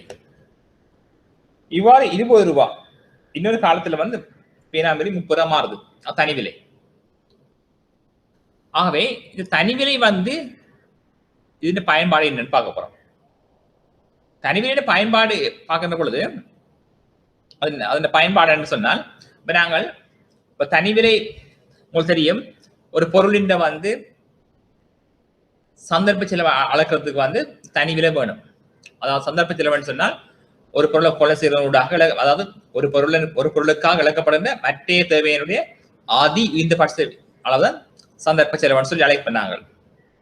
ஆகவே இங்க நாங்கள் என்னிடம் வந்து 10 ரூபாய் இருக்கு, 20 ரூபாய் இருக்குது, 20 ரூபாய் இருக்கு. நான் ஒரு பேனாயை வாங்கலாம், அல்லது அதுக்கு பதிலாக வந்து ஒரு கொப்பியை வாங்கலாம்னு சொல்லுவேன் நாங்கள். ஆகவே பேனாவினை வாங்கினா நான் கொப்பியை வந்து இழக்க வேண்டி வரும். அப்ப நாங்கள் இழக்கிறதுக்கான சந்தர்ப்ப செலவான 20 ரூபாய் இழப்போம் நாங்கள். அதாவது அப்ப சந்தர்ப்பத்தில் அளக்கிறதுக்கு பயன்படுத்துறது வந்து தனி விலை தான் பயன்படுத்தப்படும். அதாவது 1 ரூபாய் 5 மணி விட்டுக் கொடுக்க அந்த சந்தர்ப்ப செலவுன்னு சொன்னாங்க. அந்த சந்தர்ப்ப செலவு நாங்கள் பணப்பெருமையோட தான் நாங்கள் அளவிடுதான் காணப்படுவீங்க. அப்ப தனி விலை வந்து அந்த சந்தர்ப்ப செலவுல வந்து அளவிடுவதற்கு உதவியாக இருக்கும். அதே வேளையில இந்த பொருளின் விலை, அதாவது பென்சில் விலை வந்து பேனாவின் விலை வந்து 20 ரூபாய் இருக்குது. அப்ப 20 ரூபாய் இருந்தால் அது வந்து தனி விலை. அவ இந்த தனி விலையை வச்சு தான் நாங்க என்ன செய்யலாம்னு சொன்னா, அந்த பொருளை எவ்வளவு வாங்குறது, எவ்வளவு வாங்குறது, அடுத்து அல்லது அந்த பொருளின் விலையை அடிப்படையாக கொண்டு உற்பத்தியாளர் வந்து தீர்மானிப்பார். அப்ப 20 ரூபாய் சந்தையில் இருக்குது, அப்ப இந்த பொருளை உற்பத்தி எங்களுக்கு லாபம் கிடைக்குமா அல்லது நட்டம் கிடைக்குமா, அந்த போன்ற தீர்மானங்களை மேற்கொள்றதுக்கு உதவியா இருக்கும். அதே போல உற்பத்தியாளர் வந்து இந்த பண்டத்தின் விலை வந்து 20 ரூபாய் காணப்படுது, அப்ப நான் எவ்வளவு இந்த பொருட்களை எவ்வளவு பேராக நாங்கள் உற்பத்தி செய்ய வேணும். அப்ப தங்களோட வளத்தை வந்து நம்ம, அதாவது உற்பத்தியாளர்கிட்ட காணப்படுற வள ஒதுக்கீட்டுக்கு வந்து வள ஒதுக்கீட்டை மேற்கொள்றதுக்கு வந்து இந்த தனி விலை வந்து முக்கியம். அதாவது பொருட்களுடைய விலையாக கொண்டுதான் உற்பத்தியாளர் தங்கள் தீர்மானத்தை மேற்கொள்ளும். அப்படின்னு சொன்னா இந்த பொருள் உற்பத்தி ஏற்படுறது, அது எக்ஸ் விலை 20 ரூபாய் இருக்குது, வகின்ற பொருள் 50 ரூபாய் இருக்குது, சற்றின விலை 100 ரூபாய் இருக்குது. அப்ப ஒவ்வொரு பொருளுடைய விலையை அடிப்படையாக தான் இருக்குது. அப்ப இந்த தனி விலைகள் என்ன செய்ய மாட்டேன்னா, உற்பத்தியாளர் வந்து வள ஒதுக்கீட்டு மேற்கொள்றதுக்கு, அதாவது எந்த பொருள் உற்பத்தி செய்யறது, எவ்வளவு உற்பத்தி செய்யறது போன்ற உற்பத்தியோட தீர்மானங்கள் மேற்கொள்றதுக்கு வந்து இந்த தனி விலை வந்து தனி விலை வந்து உதவுவதாக காணப்படும். அதே வேளையில வந்து நுகர்வோன் எவ்வளவு பொருளை வாங்க வேணும், நுகர்வோர்கிட்ட வந்து 100 ரூபாய் இருக்கும் சொன்னால் ஒரு பேனாவின் விலை 20 ரூபாய் இருக்கு, 20 ரூபாய். ஆகவே எவ்வளவு பொருளை வாங்கலாம் என்பதை வந்து தீர்மானிக்கிறதுக்கு வந்து இந்த தனி விலை தான் காரணமாக இருக்கும். அதே போல வந்து இந்த உற்பத்தி மற்றும் தொழில்நுட்ப தெரிவு தொடர்பான பிரச்சனையை தீர்க்கிறதுக்கு தனியுடைய காரணமாக, அதாவது இந்த ஒரு பொருளை உற்பத்தி செய்யறதுக்கு வந்து எங்களுக்கு வந்து உற்பத்தி காரணிகள் தேவைப்படும். நிலம், உழைப்பு, முயற்சி, மூலதனம் போன்ற காணப்படும். அப்ப இவற்றுக்கான விலைகள் எல்லாம் வந்து பண அடிப்படையில் தான் தீர்மானிக்கப்படுது. அப்ப ஊழியருக்கான செலவு, ஊழியருக்கான கூலி, ஊழியர் சம்பளம் எல்லாம் தனி விலையினூடாக தான் தீர்மானிக்கும். அப்ப எவ்வளவு உற்பத்தியாளர் வேலைக்கு அமர்த்த வேண்டும், ஆகவே எங்களை ஊழியத்தை பயன்படுத்துறதா அல்லது மிஷினரி பயன்படுத்துறதா அந்த போன்ற தீர்மானங்களை மேற்கொள்றதுக்கு வந்து இந்த தனி விலை வந்து முக்கியத்துவமாக காணப்படும். அதே வழியில வந்து அந்த அரசாங்கத்துறையா இருக்கலாம். இப்ப நான் சொல்லப்படுறது அரசாங்கம் சொல்லுது இந்த குறித்த பண்டத்தின் விலை வந்து மிகவும் அதிகமாக காணப்படுது, உளுந்துக்கான விலை வந்து மிகவும் அதிகமாக காணப்படுது, மஞ்சளுக்கான விலை வந்து அதிகமாக காணப்படுது. ஆகவே இது வந்து மஞ்சள் விலை வந்து 3000 ரூபாய்ன்னு சொன்னோம்னா, ஒரு கிலோ மஞ்சள் 3000 ரூபான்னு சொன்னா அது வந்து தனி விலை. அப்ப 1000 ரூபாய் வித்த மஞ்சள் வந்து 3000 போயிட்டுது. அப்ப தனி விலை வந்து கூடி இருக்குது. அப்ப தனி விலை போக்கு நாங்க அளவிடுவதற்கு வந்து இந்த தனி விலை கூடி இருக்குது, பொருள் விலை கூடி இருக்கு. எப்படி அங்க அளந்தோம் அது பண்றதுன்னா தனி விலை பொருள் வந்து பணப்பெறுமதி கொண்டு பொருள் விலை அளவிட்டோம். அவை பொருள் விலை கூடி அறிஞ்சிட்டோம். நாங்க அறிஞ்சால் அப்ப அந்த துறை தொடர்பாக அல்லது அந்த பொருள் தொடர்பாக தீர்மானங்களை மேற்கொள்றதுக்கு வந்து அரசாங்கத்துக்கு வந்து தீர்மானங்களை மேற்கொள்ளுது, திட்டங்களை மேற்கொள்றதுக்கு வந்து இந்த சார்பு விலை வந்து முக்கியமாக காணப்படுது. நாங்கள் சார்பில பயன்பாட்டை நாங்கள் மீண்டும் நோக்கின பொழுது சந்தர்ப்ப செலவு அளவிடுவதற்கு இந்த சார்பு விலை வந்து முக்கியத்துவம் காணப்படுது. அதே வழியில உற்பத்தியாளர் சாதன ஒதுக்கீட்டை மேற்கொள்றதுக்கு வந்து இந்த சார்பு விலை வந்து முக்கியத்துவம் காணப்படுது. அதே போல நுகர்வோன் வந்து பொருட்கள் சேவைகளை வந்து தெரிவு செய்யறதுக்கு வந்து இந்த சார்பு விலை வந்து மிகவும் இன்றியமையாக காணப்படுது. இன்னும் மேலும் சொல்லலாம், இந்த உற்பத்தி மற்றும் தொழில்நுட்ப தெரிய பிரச்சனையை தீர்க்கிறதுக்கு வந்து சார்பு விலைகள் உதவதாக காணப்படுது. மற்றும் இந்த பொதுத்துறையினுடைய திட்டமிடல் போன்றவற்றுக்கு வந்து இந்த சார்பு விலை வந்து உதவதாக காணப்படுது. அடுத்த பார்க்க போறோம் சார்பு விலையின் பயன்பாடு. இப்ப சார்பு விலை என்று சொன்னா ஒரு பொருளின் விலையினை இன்னொரு பண்டத்தின் விலை சார்பாக கூறுவது நாங்கள் சொல்றாங்க, சார்பு விலைன்னு சொல்றாங்க. எக்ஸ் பொருளின் விலை 10 ரூபாய், ஒயிட் பொருளின் விலை 20 ரூபாய்ன்னு சொல்லுவோம் நாங்கள். ஆகவே எக்ஸின் விலை 10 ரூபாய், ஒயின் விலை 20 ரூபாய். ஒரு Y சமன் 2x, ஒரு Y சமன் 2x. இது சொல்ல சார்பு விலைன்னு சொல்றோம். அப்ப சார்பு விலையின் பயன்பாட்டை பார்க்க போறோம்.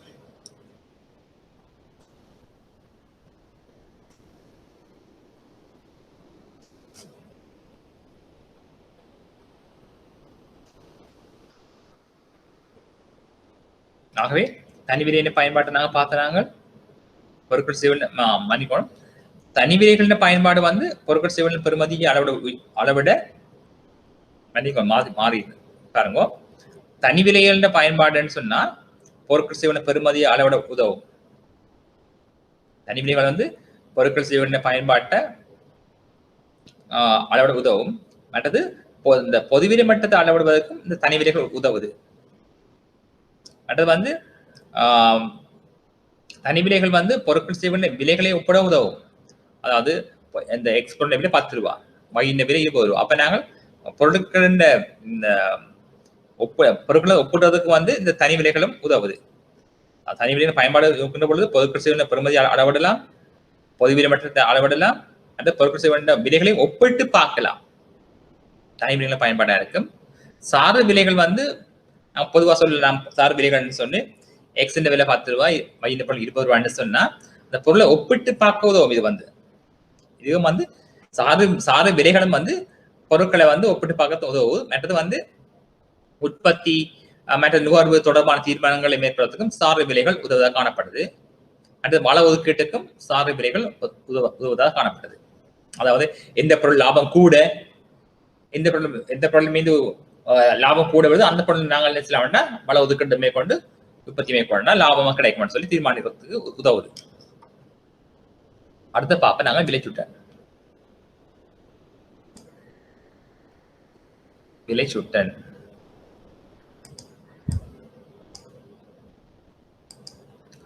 விலைச்சுட்டன் மிகவும் இன்றியமையாது. இதுதான் சுட்டன் சொன்னது இண்டெக்ஸ். விலை என்பது பிரைஸ். Price index. ஆகவே உங்களுக்கு தெரியும், இந்த உங்களுக்கு தெரிஞ்ச சுட்டன் என்பது பொதுவாக வந்து நாங்கள் வந்து உங்களுக்கு தெரியும் எக்ஸாம்பிள் பார்த்துருப்பீங்களே, உங்களுக்கு இண்டெக்ஸ் வரும். இண்டெக்ஸ் அது வந்து சுட்டன் உங்களை அடையாளம் காண்றதுக்காக தான் வச்சிருக்கிறது. அதே போல இந்த விலைச்சுட்டன் என்பது வந்து நாட்டினுடைய அல்லது பொருட்களின் விலை மட்டத்தின் போக்கினை அளவிடுவதற்கு பயன்படுத்தப்படும். விலை மட்டத்தின் போக்கினை அளவிடுவதற்கு பயன்படுத்தப்படுகின்ற ஒரு குறிகாட்டி தான் இந்த விலைச்சுட்டன். இந்த விலைச்சுட்டன் வந்து பல்வேறுபட்ட விலைச்சுட்டன் வந்து பொருளியல காணப்படுது. பொருளியல வந்து பல்வேறுபட்ட சுட்டங்கள் கணிப்பிடப்படுது. அந்த குறிப்பிட்ட ஒரு ஆண்டை அடிப்படையாக கொண்டு தெரிவு செய்யப்பட்ட சில மாறிகளுக்கு இடையில் ஏற்படும் மாற்றங்களை கணித ரீதியாக அளவிடுகிற குறிகாட்டிகளை நாங்கள் சுட்டன் என்று சொல்லலாம். ஆகவே இந்த பொருளியலுடன் தொடர்புடைய சில சுட்டன்களாக விலைச்சுட்டன், கூலி சுட்டன், வாழ்க்கை தர சுட்டன் போன்றவற்றை நாங்கள் குறிப்பிடலாம். அப்ப இவ்வாறான விலைச்சுட்டன்கள் பொதுவிலை மட்டம் என்ற எண்ணத்தருடன் நெருங்கிய தொடர்பை கொண்டிருக்கும். எனவே ஒரு குறிப்பிட்ட ஒரு சாதாரண ஆண்டை அடிப்படை ஆண்டாக கொண்டு இந்த குறித்த நாட்டில மக்கள் எல்லோரும் நுகர்கின்ற பொருட்கள் சேவைகளின் சராசரி விலைகளால் ஏற்படுகிற மாற்றங்களை அளவிடுகிற ஒரு குறிகாட்டி நாங்கள் சொல்லலாம், விலைச்சுட்டன் அளக்கலாம். அதாவது ஒவ்வொரு சுட்டனுக்கும் வந்து ஒரு அடியாண்டு இருக்கு, பேஸ் இயர்ன்னு சொல்றாங்க. அந்த அடியாண்டி அடிப்படையாக கொண்டு அந்த குறித்த நாட்டுல வந்து மக்கள் எல்லாரும் நுகர்வு செய்த பொருட்களின் வந்து சராசரி விலைகளில் ஏற்படுகிற மாற்றத்தை நாங்கள் அளவிடுகிற குறிகாட்டியத்தை நாங்கள் விலைச்சுட்டன் சொல்லி அழைப்போம். எனவே அந்த ஒரு குறித்த ஆண்டை நாங்கள் அடியாண்டு அடுப்போம். அந்த அடியாண்டு அந்த ஆண்டுல வந்து அந்த பொருளின் விலை எவ்வளவு, அந்த விலையிலிருந்து எவ்வளவு பொருட்கள் வந்து எவ்வளவு விலை கூடி இருக்குது. அப்ப அந்த விலை கூடுறத வந்து நாங்கள் கணிப்புறதான் வந்து இந்த விலைச்சுட்டன். இது வந்து புள்ளியல் ரீதியில வந்து நாங்கள் அளவிடுவது. அப்ப இலங்கையில வந்து பல்வேறுபட்ட காலங்கள்ல வந்து பல்வேறுபட்ட சுட்டன்கள் வந்து பயன்படுத்தப்பட்டிருக்குது. ஆகவே அப்ப இலங்கையில காணப்படுகின்ற பல்வேறு சுட்டங்கள் நாங்கள் நோக்கின்ற பொழுது முதல் சொல்லலாம் வந்து கொழும்பு நுகர்வோன் விலைச்சுட்டன். கொழும்பு நுகர்வோன் விலைச்சுட்டன், கொழும்பு கன்சியூமர் பிரைஸ் இண்டெக்ஸ். அடுத்தது சொல்லப்படுறது வந்து கொழும்பு பெரும்பாக நுகர்வோன் விலைச்சுட்டன்.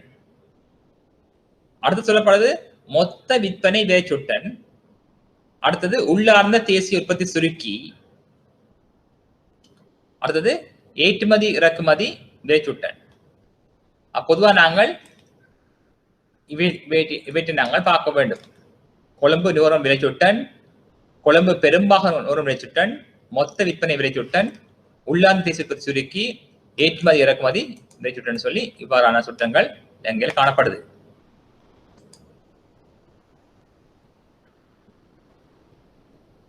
மேலும் இந்த விலை சுட்டன்கள் வந்து ஏன் கணிப்பிடப்படுதுன்னு சொன்னால், அது விலை மட்டத்தினுடைய போக்கை, பொருட்கள் சேவைகளினுடைய விலை மட்டத்தின் போக்கை அளவிடுவதற்கு இந்த விலை சுட்டன் தான் பயன்படுத்தப்படுது. அப்ப இந்த போக்கு ஏன் நாங்க அறிய வேணும்னு சொன்னால், இந்த விலை மட்டத்தின் போக்கு ஏன் அறிய வேணும்னு சொன்னால், அரசாங்கத்தின் தீர்மானங்கள் கொள்கைகளை மேற்கொள்வதற்கு வந்து உதவுது. அதாவது அரசாங்கம் வந்து மக்களுக்கு எவ்வளவு மானியம் கொடுக்க வேண்டும், அரசாங்கம் வந்து பொதுமக்கள் சம்பளத்தை எவ்வளவு அதிகரிக்க வேண்டும், ஏன்னு சொன்னா பொருட்கள் விலை கூட சம்பளம் அதிகரிக்க வேண்டும். போன்ற பல்வேறுபட்ட தீர்மானங்கள் மேற்கொள்றதுக்கு வந்து இந்த விலைச்சுட்டன் வந்து இந்திய காணப்படுது. ஆகவே அடுத்து பார்க்க போறோம், ஒரு விலைச்சுட்டனை வந்து நாங்க தயாரிக்க வேண்டும் என்று சொன்னால் என்னென்ன முக்கியத்துவமான பண்புகள் தேவைப்படுது பார்க்க போறோம். ஒரு விலைச்சுட்டனை நாங்க தயாரிக்க வேண்டும் என்று சொன்னால் அதுக்கு தேவையான விடயங்களை பார்க்கின்ற போல முதலாவது ஒரு அடியாண்டு தயாரிக்க வேண்டும். அது அடியாண்டுன்னு சொன்னா, இப்ப நாங்க ஒரு ஒரு நபர் வந்து உயரமா அல்லது உயரம் குறைந்தவரான்னு பாக்குறதுக்கு நாங்கள் இன்னொரு நபரை ஒப்பிட வேணும். அப்ப குறித்த நபர் வந்து உயரம்னு சொல்லலாம். நாங்க சொல்ல போறோம் ஒரு நபர் வந்து ஒரு நபர் வந்து மிகவும் வேகமா ஓடக்கூடியவர்னு சொன்னோம்னா, அப்ப அப்ப இன்னொரு நபரோட எக்ஸோட ஒப்படைக்க வை வேகமா ஓடுவார். எக்ஸோட ஒப்படைக்க வை உயரமா இருப்பார். ஆகவே இன்னொரு நபருடன் ஒப்பிட்டு தான் அவர் என்ன உயரமா அல்லது வேகமா ஓடுவார்னு சொல்லலாம் நாங்க. ஆகவே அது போல இந்த விலை மட்டம் வந்து கூடுதா குறைதான்னு பாக்குறதுக்கு வந்து ஒரு குறிப்பிட்ட ஆண்டை நாங்கள் தெரிவு செய்ய வேண்டும். அந்த ஆண்டை நாங்கள் ஒரு அடிப்படையா இருக்கணும். அதை பேஸா வச்சு கொண்டுதான் நாங்கள் என்ன செய்யலாம்னா 90ஆம் ஆண்டு ஒரு அல்லது 2000ஆம் ஆண்டு 2010ஆம் ஆண்டு பானிலை விலை வந்து 40 ரூபாய் என்று வச்சோம்னு சொன்னா, இப்ப அந்த 2010ஆம் ஆண்டு ஒப்படைக்க வந்து இப்ப விலை வந்து 20 ரூபாய் கூடி இருக்குது, 60 ரூபாய் வந்திருக்குது. ஆகவே விலை கூடின்னு சொல்லலாம் நாங்களுக்கு. ஆகவே அது போலதான் ஒரு விளைச்சலுடன் நாங்கள் தயாரிக்கிறதுக்கு வந்து கணிப்பதற்கு வந்து மிகவும் இன்றியமையாவது அதனுடைய ஒரு அடியாண்டு நாங்கள் தெரிவு செய்யணும். அதாவது குறிப்பிட்ட பொருளுக்கு வந்து அல்லது குறிப்பிட்ட பொருட்கள் செய்வத விலை வந்து கூடி இருக்குதா குறைஞ்சிருக்கான்னு நாங்கள் கணிப்பதற்கு ஒரு பொதுவான ஒரு ஆண்டை நாங்கள் தெரிவு செய்து அந்த ஆண்டினை நாங்கள் ஒரு அடியாண்டாக கருத வேணும். அந்த ஆண்டில் இருந்தால் பொருளின் விலை கூடி இருக்கா குறைஞ்சிருக்கான்னு நாங்கள் ஒப்பிட வேணும். அது சொல்றது வந்து அடியாண்டு சொல்லுவோம். அதாவது விலைச்சுட்டன் தெரிவு செய்யப்பட்டு அடியாண்டானது ஒரு சாதாரண ஆண்டாக இருத்தல் வேண்டும். சாதாரண ஆண்டு என்பது பொருளாதார மந்தமோ அல்லது பொருளாதார செழிப்போ இல்லாத ஒரு சாதாரண ஆண்டாக இருக்கணும். அப்ப அந்த நான் தெரிசுற ஆண்டு வந்து ஒரு அப்நார்மல் இயரா இருக்கக்கூடாது. திடீரென்று ஏற்பட்ட பொருளாதார வளர்ச்சியாக இருக்கக்கூடாது, அல்லது மந்தமான காலப்பதிவு இருக்கக்கூடாது. சாதாரணமா இருக்கணும். அந்த காலத்துல வந்து பொருளாதாரம் வந்து சாதாரண எங்கிய ஒரு காலமா இருக்க வேண்டும். அந்த காலத்தை தான் நாங்கள் எடுக்க வேணும், ஒரு அடியாண்டாக எடுக்க வேணும். அந்த ஆண்டு அடிப்படையா வச்சுதான் நாங்கள் வந்து பெரும் விலை வந்து கூடியிருக்க குறைஞ்சிருக்கான்னு சொல்லி ஒப்பிட வேணும்.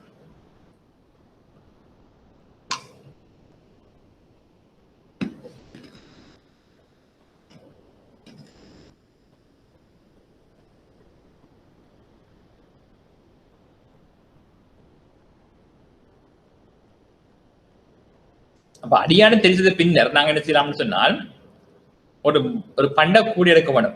ஒரு பாஸ்கெட் எடுக்க போறோம். முதலாவது ஒரு அடியான தெரிவித்தம் ஒரு பேசிக் 2 நாங்கள் எடுத்துட்டோம். பிறகு என்ன செய்வோம்னு சொன்னா நாங்கள் ஒரு பாஸ்கெட் எடுக்க போறோம். பாஸ்கெட் கூடி ஒன்று எடுக்க போறோம். உதாரணத்துக்கு நான் சொல்லுவோம் ஒரு ஆண்டு சொன்னா ஒரு 2010ஆம் ஆண்டு எடுத்துக்கொள்வோம். 2010ஆம் ஆண்டுல ஆண்டு எடுத்துட்டோம்னு சொன்னா அது ஒரு அடியாண்டா இருக்கும். ஆகவே அது முதலாவது. 2வது எடுக்க போறோம் ஒரு பண்ட கூடி ஒரு பாஸ்கெட் எடுக்க போறோம். அந்த பாஸ்கெட்டை எடுத்து அந்த பாஸ்கெட்டுக்குள்ள வந்து குறிப்பிட்ட பண்டங்கள் நாங்கள் தெரிவு செய்திருக்கோம். நாங்கள் உள்ள பொருட்களை தான் நாங்கள் வாங்க போறோம்னு சொல்லி அந்த பொருட்களை தாங்க பண்டத்துக்கு அந்த கூடைகளை போட போறோம். ஆகவே 2வது நாங்கள் ஒரு பண்ட கூடைய தெரிவு செய்ய போறோம். அது பாஸ்கெட்ஸ் ஆஃப் கூட்ஸ் சொல்லுவாங்க. அதாவது எல்லா பொருட்களையும் நாங்கள் எடுத்துக்கொண்டு போடாது. சந்தையில் காணப்படுகின்ற 1000 2000 வகையான பொருட்கள் எடுக்க இயலாது. அது கடினமாக காணப்படும். ஆகவே மக்கள் கூடுதலாக தெரிவு செய்கிற பொருட்களைத்தான் நாங்கள் கணிப்பிட வேணும். மக்கள் அதிக அளவில் அடிக்கடி அதிக அளவில் கொள்ள செய்யக்கூடிய பொருட்களை பார்த்தோம்னு சொன்னா அந்த உணவுப் பொருட்கள், குடிபானங்கள், ஆடைகள், பாதணிகள் போன்றவற்றுக்கு மக்கள் அதிக அளவில் செலவு செய்வினம், அடிக்கடி கொள்வன செய்வினம். மின்சாரம், தொலைபேசி போன்றவற்றுக்கு மக்கள் அடிக்கடி செலவு செய்வினம், அதிக அளவில் கொள்ள செய்வினம். ஆகவே அவ்வாறான பொருட்களை நாங்கள் தான் தெரிவு செய்வோம். ஒரு பண்டக்கோடையில வந்து அந்த அவ்வாறான பொருட்களை நாங்கள் தெரிவு செய்து வைக்க வேண்டும். அடுத்தது 3வது அதாவது வெயிட் கொடுக்கிறது. அதாவது நிறையிடுதல் சொல்ற அழைக்கப்படும். அதாவது நாங்க தெரிவு செய்த பொருட்களுக்கு வந்து எவ்வளவு இது கொடுக்கிறதுன்னு பார்க்க பெருமதி கொடுக்கிறது அதுக்கு வந்து. அதாவது உணவுக்கு ஒரு உணவுக்கு சொன்னா உணவுக்கு தங்களோட வருமானத்துல எத்தனை வீதம் மக்கள் செலவு செய்யணும், ஆடைக்கு எவ்வளவு வீதம், உணவுக்கு எவ்வளவு, மின்சாரத்துக்கு எவ்வளவு, குடிவானத்துக்கு எவ்வளவு, நீருக்கு எவ்வளவு, தண்ணிக்கு எவ்வளவு, இவ்வாறு நாங்கள் அந்த ஒரு வெயிட்ட கொடுக்கணும். அதாவது அதுல முக்கியத்துவத்தை கொடுக்கிறது சொன்னா இந்த பண்டங்களும் சேவைகள் அந்த முக்கியத்துக்கு ஏற்ப அவற்றுக்கு நான் என்ன சொன்னா நிறைய அளிக்க வேணும். அதாவது பண்டங்கள் சேவைகள் சார்பு முக்கியத்துவத்தை கருத்து கொண்டு அவை ஒவ்வொன்றுக்கும் வந்து வழங்கப்படுகின்ற பொருத்தமான புள்ளிகளை வந்து இது குறிப்பிடுது. ஆகவே முதலாவது நாங்கள் அடிப்படையான தெரிவு செய்கிறோம், இரண்டாவது பண்டங்கள்ல கூடிய தெரிவு செய்யறோம், கூடியே வந்து பொருட்களையும் தெரிவு செய்யறோம், என்னென்ன பொருட்கள் தரும். பிறகு அந்த பொருட்கள் அந்த தெரிவு செய்யப்பட்ட பொருட்களுக்கு வந்து அதன் முக்கியத்துக்கு ஏற்ற வகையில வந்து நாங்கள் புள்ளிகளை வழங்குவோம். நாங்கள் அடுத்தது பார்க்க போறோம், எந்த பிரதேசத்தை நாங்கள் தெரிவு செய்வோம் பார்ப்போம். குடி பாப்புலேஷன் சொல்லுவோம் நாங்கள். அதாவது எந்த பிரதேசத்தை நாங்கள் அடிப்படையா வைத்து இந்த பண்டக்கூடிய தெரிவு செய்யறோம், அடியாண்ட தெரிவு செய்யறது, அடுத்தது அது பொருட்களுக்கு நிறையிடுது. என்னன்னு சொன்னா சில சில சில பிரதேசத்தை பார்த்தோம்னு சொன்னா சில பொருட்களுக்கு வந்து அதிக அளவு செலவு செய்யணும்.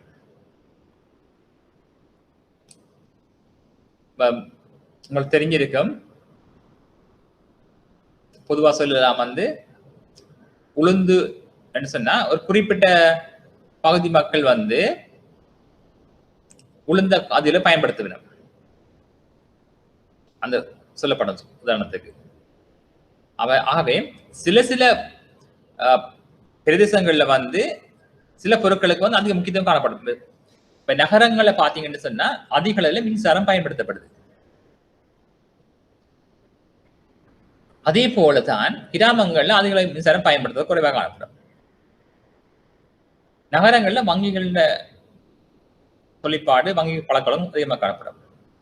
ஆகவே நாங்கள் குறிப்பிட்ட அந்த பிரதேசத்தை நாங்கள் தெரிவு செய்து அதுக்கேற்ற மாதிரி நிறைய அளிக்க வேண்டும். என்னன்னு சொன்னா நகரங்கள்ல வந்து இந்த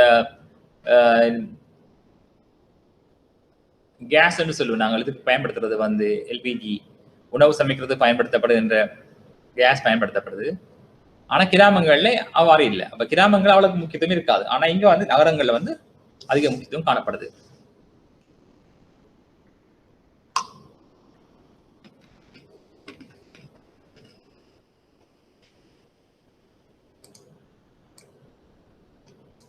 அடுத்தது போலாம் பொருட்கள் சேவைகள்ல வந்து விலையை நாங்கள் தெரிவு செய்யலாம். பண்ணக்கூடிய நாங்கள் எடுத்துட்டு இருந்தானே எடுத்தால் அதுக்குரிய பெருமதியை நாங்கள் போட வேணும்.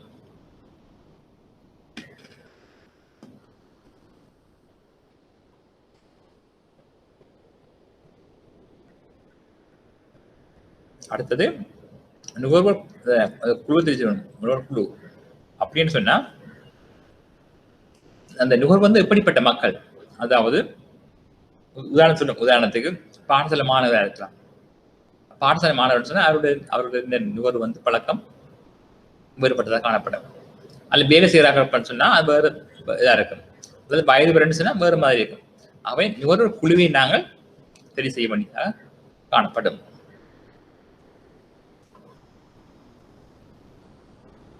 அடுத்தது பார்க்க போறோம் கொழும்பு நுகர்வோர் விலை சுட்டண்டம், அதன் முக்கியத்துவம் பார்க்க போறோம்.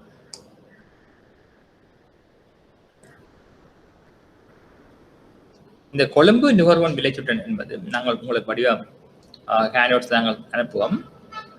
பின்னர் இந்த கொழும்பு நுகர்வோர் சொன்னா அப்ப எந்த உங்களுக்கு தெரிஞ்சிருக்கும் எந்த பகுதியில் வழங்கி இருக்கும். அவை இது வந்து இலங்கையில நுவரெலியாவோ கேண்டியோ மாத்துரையோ அந்த மக்களை கருத்து கொள்ளவே இல்லை. அப்ப கொழும்பு கன்சியூமர்ஸ் சொன்னோம்னா கொழும்பு கன்சியூமர்ஸ் சொன்னா அப்ப கொழும்புல உள்ளதாக தான் எடுத்துருக்கிறோம் போல கணிப்பிட்டிருக்கிறோம். ஆகவே இங்க சொல்லப்பட்டது வந்து அப்ப பாப்புலேஷன் எங்க இருக்கும்னு சொன்னா குடி வந்து கொழும்பு மக்களை தான் இருக்க போனப்ப. ஆகவே இந்த கொழும்பு நுகர்வோன் வச்சுட்டோம்னு சொன்னால் கொழும்பு மாநகரத்தை தான் இலக்கா கொண்டிருக்குது. அப்ப கொழும்பு மாநகரத்துல இருந்து தெரிவு செய்யப்பட்ட ஒரு சாதாரண குடும்பம் ஒன்றினால் நுகர்வு செய்யப்படுகின்ற எல்லா பொருட்கள் சேவைகளினதும் சராசரி விலை மட்டங்கள் ஏற்படுகிற மாற்றங்களை காட்டும் ஒரு விலைச்சூட்டு தான் இது கொழும்பு நுகர்வு விலைச்சூட்டு சொல்லி அழைக்கப்படுது. அதாவது கொழும்பு நகரத்திலிருந்து தெரிவு செய்யப்பட்ட சாதாரண குடும்பங்களால் நுகர்வு செய்யப்படுகின்ற எல்லா பொருட்கள் சேவைகளினதும் சராசரி விலை மட்டங்களில் ஏற்படும் மாற்றத்தை காட்டுகின்ற ஒரு சுட்டன் தான் இந்த கொழும்பு நுகர்வு விலைச்சூட்டன். ஆகவே இந்த கொழும்பு மாநகரத்துல வாழுന്ന மக்கள் என்னென்ன பொருட்களை கொள்ள செய்யணுமோ அந்த பொருட்களின் விலையில ஏற்படுகின்ற ஒரு போக்கத்தான் அளவிடுന്ന ஒரு குறிகாட்டியா இந்த சுற்றம் காணப்படுது. அப்ப இது ஆரம்பத்துல 1949 ஆண்டு அல்லது 50ஆம் ஆண்டு 49 50கள் தான் இந்த கொழும்பு மாநகரத்திலிருந்து இந்த கொழும்பு முனிசிபல் கவுன்சிலுக்குள்ள 1949 50 கால பகுதியில இருந்து இந்த பிரதேசத்துல முனிசிபல் கவுன்சில 455 குடும்பங்களை தான் இந்த சுட்டன் ஆய்வுக்குட்படுத்தியது. ஆகவே இந்த மக்கள் கொழும்புல சாதாரண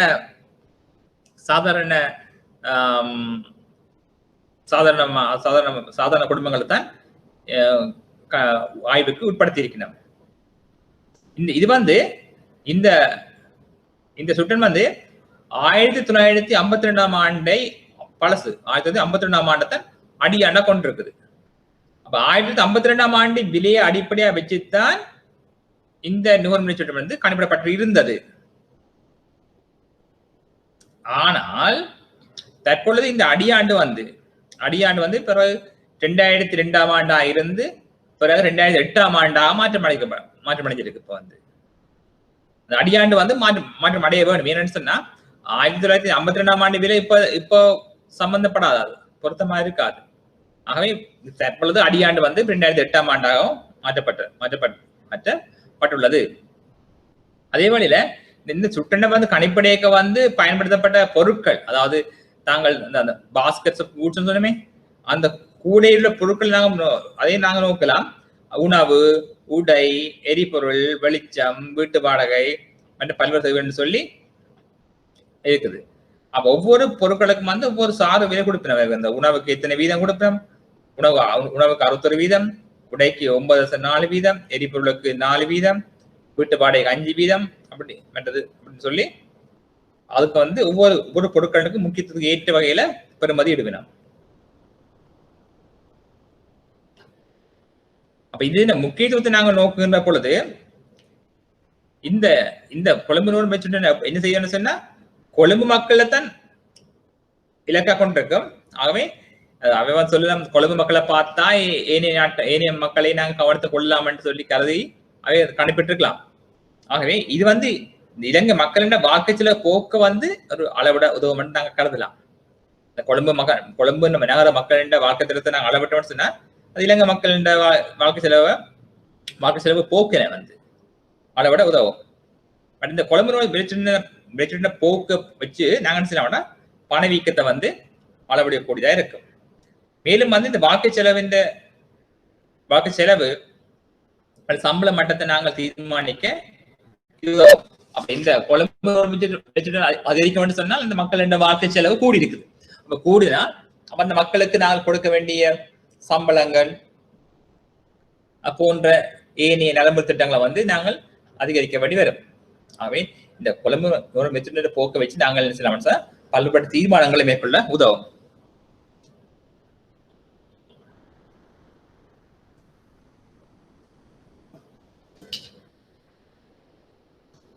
குறைபாடு நாங்கள் நோக்கினோம்னு சொன்னால் குறைபாடு நாங்கள் நோக்குகின்ற பொழுது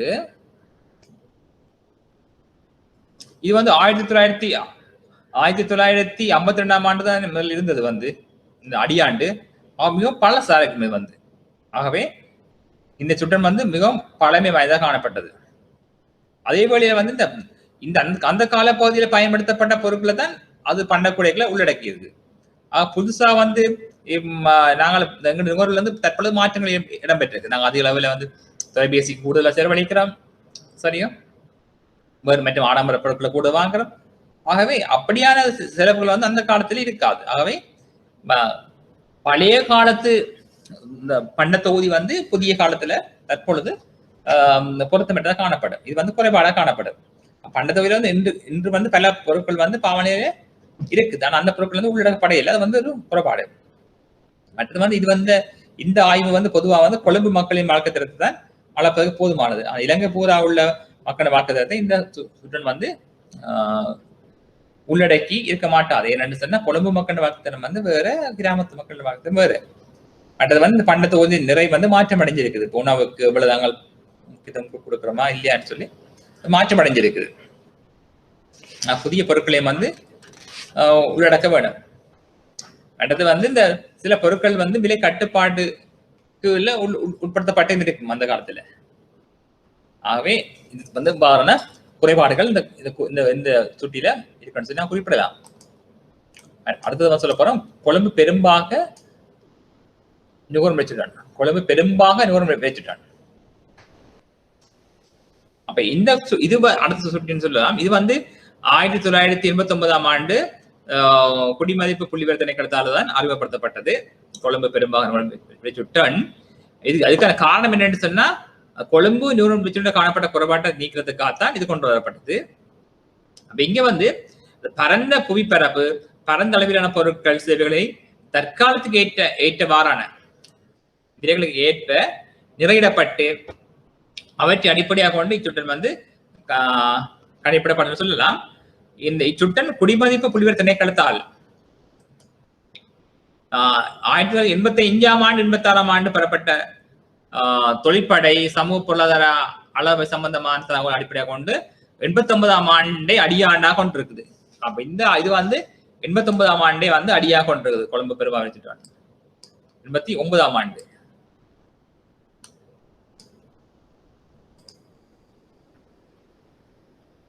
ஆகவே இந்த சுற்றினாதான் கணிப்பிடும் பொழுது இந்த 8 வகையான பொருட்களை தான் இங்கே கணிப்பிட்டுக்கிறோம். அதாவது வந்து உணவும் குடிபானமும், மற்றது எரிபொருள் வெளிச்சம், ஆடை பாதனை, வீட்டு வாடகை, தனிப்பட்ட உடைமை பாதுகாப்பு சேவைகளுக்கும் குடும்ப பொருட்களும், மற்ற மதுபானம், புகையிலை, வெற்றிலை பாக்கு, போக்குவரத்து தொடர்பானது அப்படின்னு சொல்லி இந்த 8 வகையான பல்வேறு சொல்லி 8 வகையாக பணங்களை பிரிச்சிருக்கிறார். அந்த கொழும்பு நூறு வெற்றிட்டனை காட்டிலும் வந்து இந்த பின்வரும் விடயங்கள்ல வந்து இது வந்து சிறந்த காணப்படுதாம். என்னன்னு சொன்னா, அண்மை காலத்தை கொஞ்சம் அடிப்படையாக வச்சிருக்கான். அது வந்து 1952ஆம் ஆண்டு அடிப்படையாக கொண்டு வந்திருக்குது கொழும்பு நூறு வெற்றிட்டன். ஆனா இது வந்து 1989ஆம் ஆண்டு அடியானா கொண்டிருக்குது. அதோட ஒப்படைக்கு கொஞ்சம் பரவாயில்லை. மற்றது வந்து நிர்ணயிக்கப்பட்ட பொருட்கள் சேவைகளை வந்து அதிகமாக கொண்டிருக்குது. இது வந்து அந்த கொழும்பு பிரதேசத்துக்கு வந்து 6 மாநகர சபை வந்து இது வந்து தேசிய இருக்குது. வந்து 6 மாநகர சபை வந்து கொழும்பு தூரம் வந்து ஒண்ணுதான் இருக்கு. கொழும்பு முனிசிபல் கவுன்சில் இருக்கு. இது வந்து 6 இடங்களை கொண்டு 6 இது வந்து கவர்ந்து கொண்டிருக்கு மாநகர சபைகளை. அது இது ஒப்பீட்டுல வந்து நம்பகத்தன்மை வந்து காணப்படுதான். அடுத்து பார்க்க போறோம் மொத்த விற்பனை விலைச்சுட்டன். இது வந்து 1924ஆம் ஆண்டு தான் அடியான கொண்டிருக்குது. ஹோல்சேல் பிரைஸ் இண்டெக்ஸ் சொல்லி அழைக்கப்படுது. இது வந்து அதாவது பிரைமரி மார்க்கெட் ஹோல்சேல் பிரைஸ் சொல்ற வந்து இது வந்து ரீட்டெயில் பிரைஸ். இது வந்து மொத்த விற்பனை வச்சுட்டோம்னு சொன்னால் அந்த முதற்தர சந்தைகளில் விற்பனை செய்யப்படும் இந்த பொருட்கள் வந்து சராசரி விலைமட்டத்தை போக்கத்தான் அளவிட பயன்படுத்தப்படுகிறது. இது வந்து மொத்த விற்பனை விலைச்சுட்டா காணப்படுது. இங்கு வந்து முதலாம் தர சந்தை என்பது உற்பத்தியாளர் வியாபாரிகளுக்கு பொருட்களை விற்பனை செய்யும் சந்தை தான் குறிக்கும். வந்து அப்ப சில்லறை வியாபாரி, அதாவது மொத்த வியாபாரி சில்லறை வியாபாரிக்கு பொருட்களை விற்கின்ற பொழுது அந்த விலைகள் ஏற்படும் மாற்றத்தை வந்து கவனத்தை கொள்ளுது. மொத்த விற்பனை விலைச்சுடன் வந்து நுகர்வு பொருட்கள் ஏற்படும் விலை மாற்றங்களை மட்டுமன்றி இந்த இடைத்தர பொருட்கள், முதலீட்டு பொருட்கள் போன்றவற்றை ஏற்படுத்த விலை மாற்றத்தையும் இது வந்து அவதானிக்குது அல்ல கணிப்பிடப்படுது.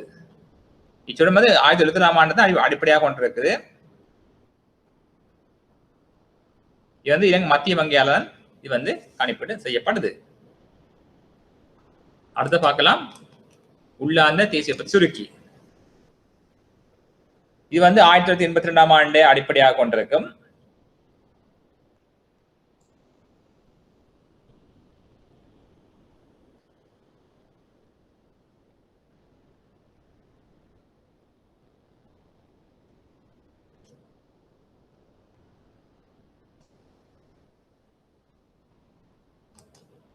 அடுத்தது ஏற்றுமதி இறக்குமதி விலை சுட்டன். இது வந்து சர்வதேச வர்த்தகத்துல வந்து ஏற்றுமதி இறக்குமதி சம்பந்தமாக வந்து தீர்மானங்கள் மேற்கொள்வதற்கு வந்து இது உதவியாக காணப்படும். அதாவது நாட்டின் ஏற்றுமதி பொருட்களின் விலை, தொகை மற்றும் ஏற்றுமதி வருமானம் போன்றவற்றுக்கு அதே போன்று அந்த நாட்டின் இறக்குமதி விலை, தொகை, இறக்குமதி செலவுக்கென இந்த சுற்றம் வந்து தனித்தனியாக தயாரிக்கப்படுகிறது. ஒரு நாட்டின் வர்த்தக மாற்று வீத போக்குகள், ஏற்றுமதி மற்றும் இறக்குமதிகளின் விலை மற்றும் அளவுகளின் போக்குகளை அறிவதற்கு இந்த சுற்றம் வந்து பயன்படுத்தப்படுகிறது. அப்ப இப்ப தற்பொழுது வந்து இந்த சர்வதேச வர்த்தகம் வந்து அதிகமாக மேற்கொள்ளப்படுது. அதன் போது இந்த சுற்றம் வந்து முக்கியமாக பயன்படுத்தப்படுகிறது.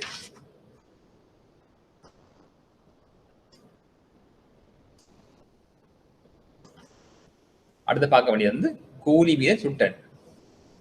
இப்ப கூலி வீத சுட்டன் என்று சொன்னால் சொல்றது வேஜ் இண்டெக்ஸ் சொல்லுவாங்க. அப்ப இந்த ஒரு நாட்டில் வந்து இந்த உழைப்பாளர்கள் வந்து அவைகள கூலியை வந்து எவ்வளவு அதிகரிக்க வேணும் என்பதை வந்து அளவிடுவதற்கு இந்த சுட்டன் வந்து பயன்படுத்தப்படுது. அப்படின்னு சொன்னா ஒரு நாட்டின் உழைப்பாளர்கள் அல்லது தொழிலாளர்கள் இந்த வந்து கூலி மட்டங்களில் ஏற்படுகின்ற மாற்றங்களை அறிவதற்கு இச்சுட்டன் பயன்படுத்தப்படுது.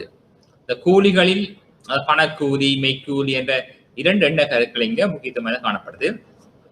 அதாவது இந்த பணக்கூலி என்று சொன்னால், அதாவது ஒரு ஊழியர் வந்து தனது சேவையை வழங்கியதற்காக, உற்பத்தி நடவடிக்கையில சேவையை வழங்கியதற்காக பண வடிவில பெற்றுக்கொள்கின்ற கூலியை நாங்கள் சொல்றது பணக்கூலி என்று அழைப்போம். ஆகவே இந்த பணக்கூலியை கொண்டு கொலை செய்ய பொருட்கள் செய்கிற அளவை நாங்க சொல்றது பணக்கூலி கொள்வன சக்தி என்று சொல்லி அழைக்கலாம்.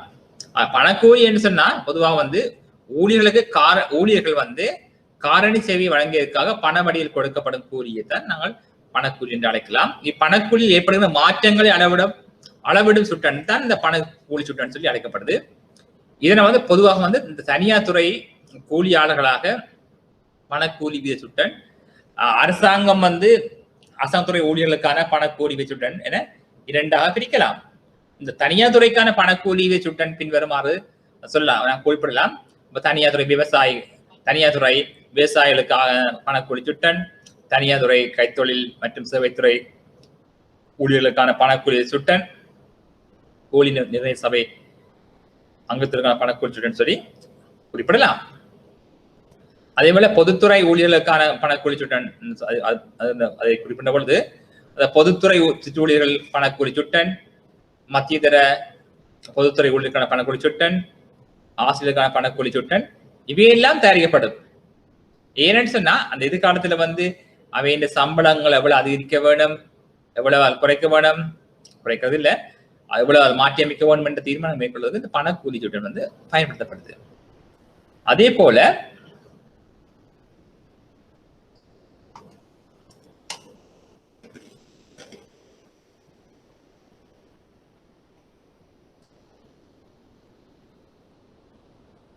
சொல்லலாம் பணக்கூலி விதத்தை போல மெய்க்கூலியும் இருக்குது. மெய்க்கூலி சொல்லலாம், ரியல் வேஜ் சொல்லுவாங்க, ரியல் வேஜ் சொல்லுவாங்க, ரியல் வேஜ் இண்டெக்ஸ். பணக்கூலி என்று சொன்னா இந்த ஒருவர் ஊழியம் வந்து காரணி சேவை வழங்குவதற்காக பெற்றுக்கொள்கின்ற பண வடிவிலான கூலி பணக்கூலி. அப்ப இந்த பணக்கூலி ஏற்படுவது மாற்றத்தால பணக்கூலி மாற்ற அளவுறது வந்து பணக்கூலி சுட்டன். மெய்க்கூலின்னு சொன்னால் இந்த ஊழியம் வந்து காரணிசை வழங்கியதற்காக வருகின்ற பணக்கூலியின் பணமடியில் பெற்றிருந்த கூலி ஒரு பணக்கூலி ஊழியம் வந்து காரணிசையை வழங்கியதற்காக பணவடியில் பெற்றுக்கொள்கின்ற கூலியின் கொள்வனவு சக்தி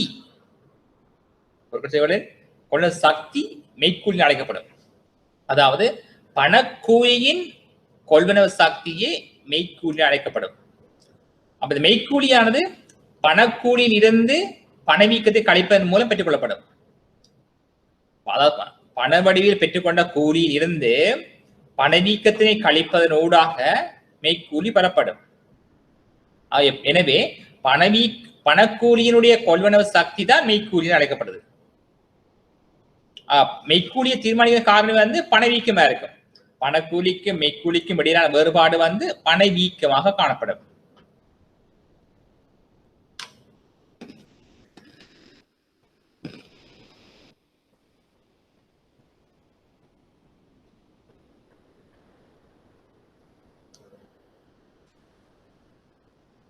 ஆகவே பொதுவாக நாங்கள் இந்த சுட்டனிட பயன்பாட நோக்குகின்ற பொழுது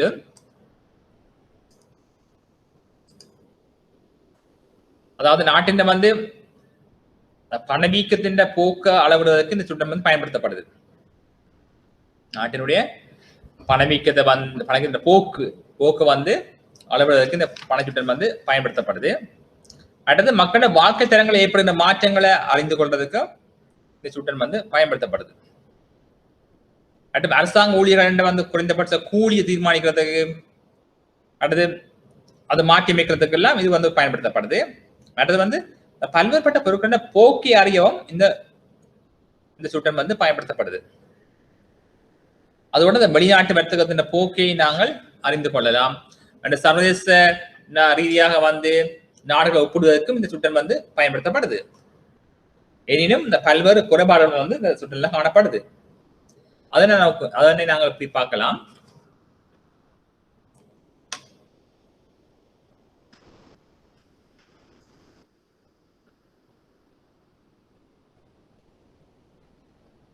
அந்த குறைபாடு நாங்கள் நோக்கின்ற பொழுது சுட்டம் தயாரிக்கப்படுகிற பொழுது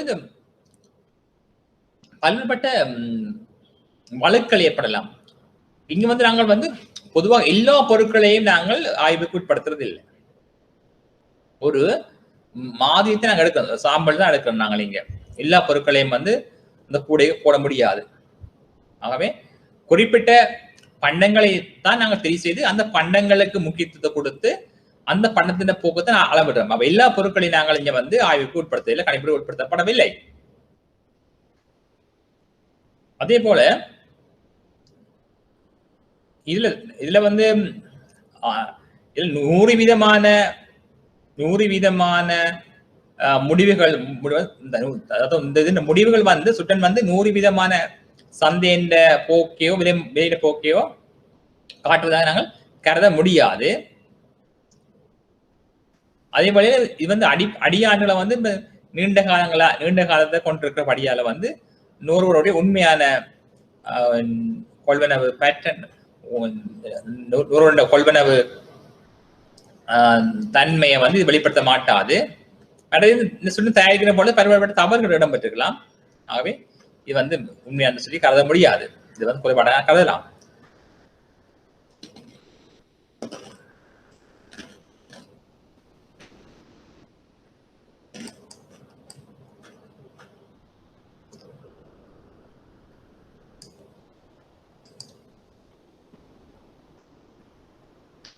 அடுத்து பார்க்கலாம். நாங்கள் இங்க பணவீக்கம்னு பார்த்துனாங்க. அந்த பணவீக்கமும் பணவீக்க வகையில தான் பார்க்க போறீங்க. உங்களுக்கு பணவீக்கம்னா தெரியும். உங்களுக்கு நாட்டின் பொதுவீடு மட்டம் வந்து தொடர்ச்சியாக நீண்ட காலத்தில் அதிகரிக்கும் சொன்னால் அது பணவீக்கம் நினைக்கலாம். பணவீக்கத்தின் ஊடாக வந்து பொருட்கள் நாணயத்தை கொண்டு உள்ள செய்யக்கூடிய குறித்த நாணயத்தை கொண்டு உள்நாட்டுல கொள்ள செய்யக்கூடிய பொருட்கள் செய்கின்ற அளவு வந்து குறைவடைந்து போகும். அது நாங்கள் பணவீக்கம் என்று சொல்லி நாங்கள் அழைக்கலாம். அப்ப பொதுவாக வந்து பணவீக்கம் வந்து அதிக அளவு இருக்கிறது வந்து விரும்பத்தக்கது இல்லை. இது வந்து பொருளாதாரத்துக்கு வந்து பாதகமான அல்லது எதிர்மறையான விளைவைத்தான் ஏற்படுத்தும். உலக சந்தையிலும் சரி, உள்நாட்டு சந்தையிலையும் அந்த உற்பத்தி நுகர்வு, முதலீடு போன்ற தகவல்துறைகளை வந்து இந்த பணவீக்கம் பாதிப்படை செய்யும். இந்த பணவீக்கம் வந்து நாணய கொள்கையை இறை கொள்கைகளையும் வந்து பாதிப்பை ஏற்படுத்துவதாக காணப்படும். எனவேதான் பணவீக்கத்தை வந்து அரசாங்கம் கட்டுப்பாட்டில் வைத்திருப்பதற்கு பல்வேறுபட்ட நடவடிக்கைகளை எடுக்கும்.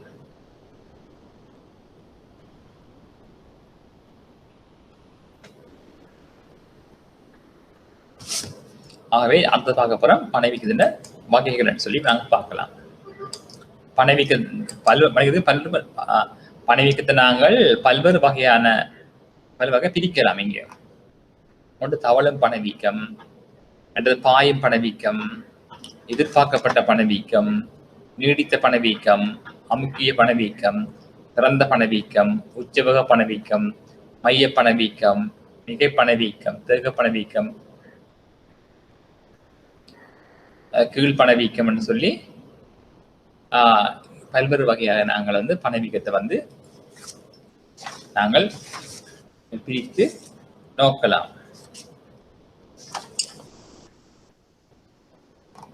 ஆகவே இதுல முதலில் பார்த்தோம்னு சொன்னா தவளும் பணவீக்கம் சொல்லி அழைக்கப்படுறது. தவளும் சொன்னா உங்களுக்கு தெரியும், அந்த சிறிய குழந்தைகள் நடக்கிறத சொல்றது தமிழ் பார்த்துருக்கோம். தவளும் சொன்னா தெரியும், உங்களுக்கு சிறிய பிள்ளைகள் தவழ்ற மாதிரி இருக்கும். அது வந்து அதாவது சொல்றது கிரீப்பிங் இன்ஃப்ளேஷன் சொல்லுவாங்க. கிரீப்பிங் இன்ஃப்ளேஷன், அதாவது தவளும் பணவீக்கம் என்பது இந்த பணவீக்க வீதம் வந்து நிலையாக இருக்கும்.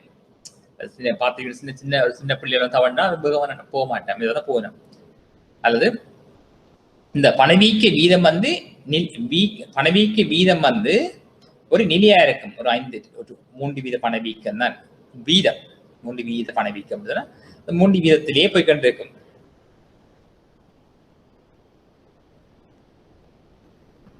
அப்ப அப்படியான பணவீக்கத்தை தான் சொல்றது வந்து பணவீக்க வீதம் வந்து நிலையாக இருக்கும்.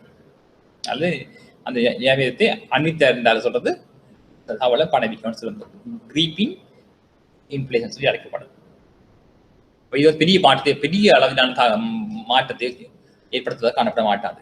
அதாவது பணவீக்கம் வந்து ஒரு நிலையானதாக காணப்படும். ஒரு 3 வீதம்னா 3 வீதத்தை தொடர்ந்துச்சியாக இருக்கும். அடுத்த பார்க்க போறோம் பாயும் பணவீக்கம். இதுதான் கொஞ்சம் பிரச்சனையாக காணப்படும். பாயும் பணவீக்க வீதம் என்று சொன்னா இது வந்து பணவீக்க வீதம் வந்து மிகவும் கூடுதலா இருக்கும். அப்படியான பணவீக்கத்தை தான் சொல்றாங்க பாயும் பணவீக்கம் சொல்லி அழைப்போம். அந்த பணவீக்கத்தின் வீதம் வந்து அதிகமா இருக்கும். 2 வீதமா இருக்கு, 10 வீதம் ஆயிடுது, 10 40 வீதமா பணவீக்க வீதம் வந்து அதிகரிக்கும் காணப்படும்.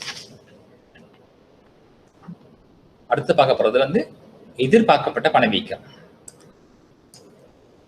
எதிர்பார்க்கப்பட்ட பணவீக்கம்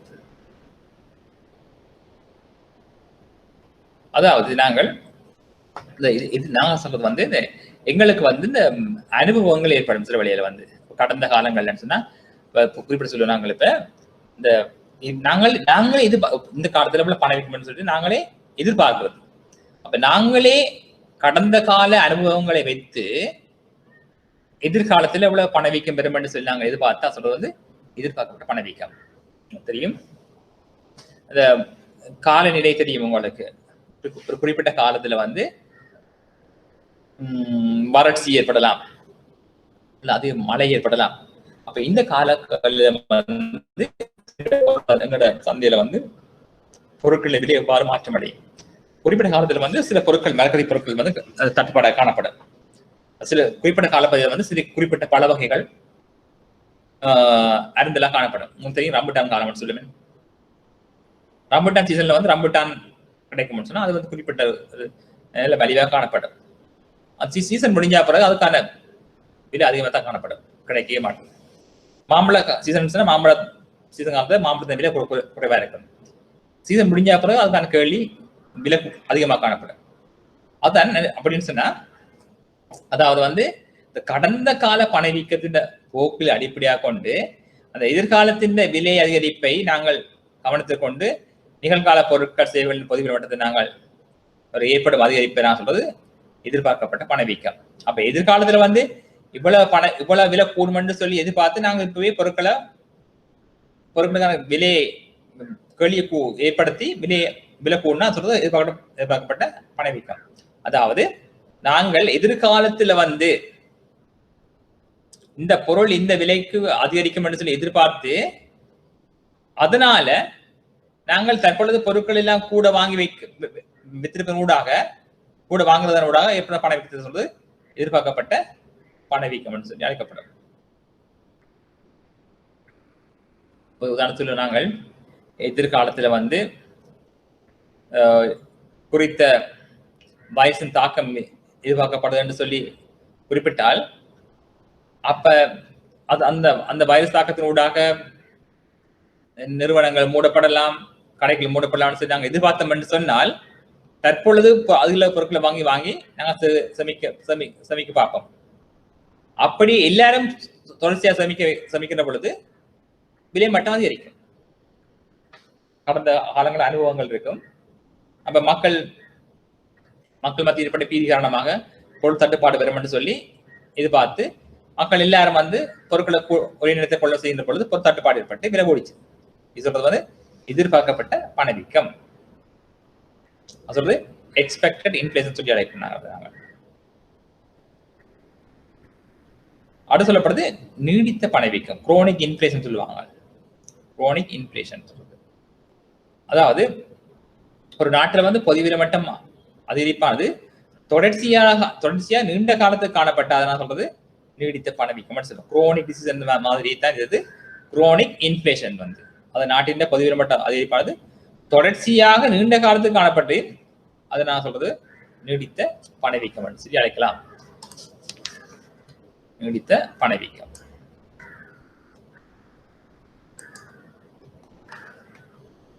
அடுத்து அமுக்கிய பணவீக்கம் சொல்லி அழைக்கலாம்.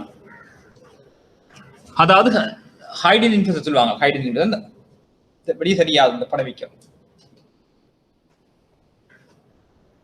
அமுக்கிய பணவீக்கம் சொன்னால் அந்த பொதுவிலை மட்டத்தின் அதிகரிப்பு வந்து வெளிப்படையா தெரியாமல் இந்த அரசாங்கத்தின் கொள்கைகள் அந்த அவற்றின் செயற்பாடு மூலம் கட்டுப்படுத்தி காணப்படும் போது அதுல வந்து அமுக்கிய பணவீக்கம் சொல்லி அழைக்கப்படும். இந்திய பணவீக்கம் வந்து வெளியே தோன்ற மாட்டாது. அந்த பணவீக்கத்தின் அதிகரிப்பு வந்து அரசாங்கம் வந்து தங்களோட கொள்கைகளூடாக வந்து அதை கட்டுப்படுத்தி வச்சிருக்கும். பொருள் தட்டுப்பாடு இருந்தா விலை மட்டம் அதிகரிக்கும் சொன்னா இது வந்து அரசாங்கம் நம்மளோட கொள்கைகள் ஊடாக வந்து கட்டுப்படுத்தி வச்சிருக்கும். பொருள் விலை அதிகரிக்க விடாது. சொல்றது அமுக்கிய பணவீக்கம் என்று அழைப்போம். அடுத்து திறந்த பணவீக்கம் என்று சொன்னா இந்த பணவீக்கத்தின் போக்கு வந்து வெளிப்படையா தெரியும். பணவீக்கத்தின் போக்கு வந்து வெளிப்படையாக தெரியும் என்று சொன்னா நாங்கள் சொல்றது வந்து திறந்த பணவீக்கம் என்று சொல்லி நாங்கள் அழைப்போம்.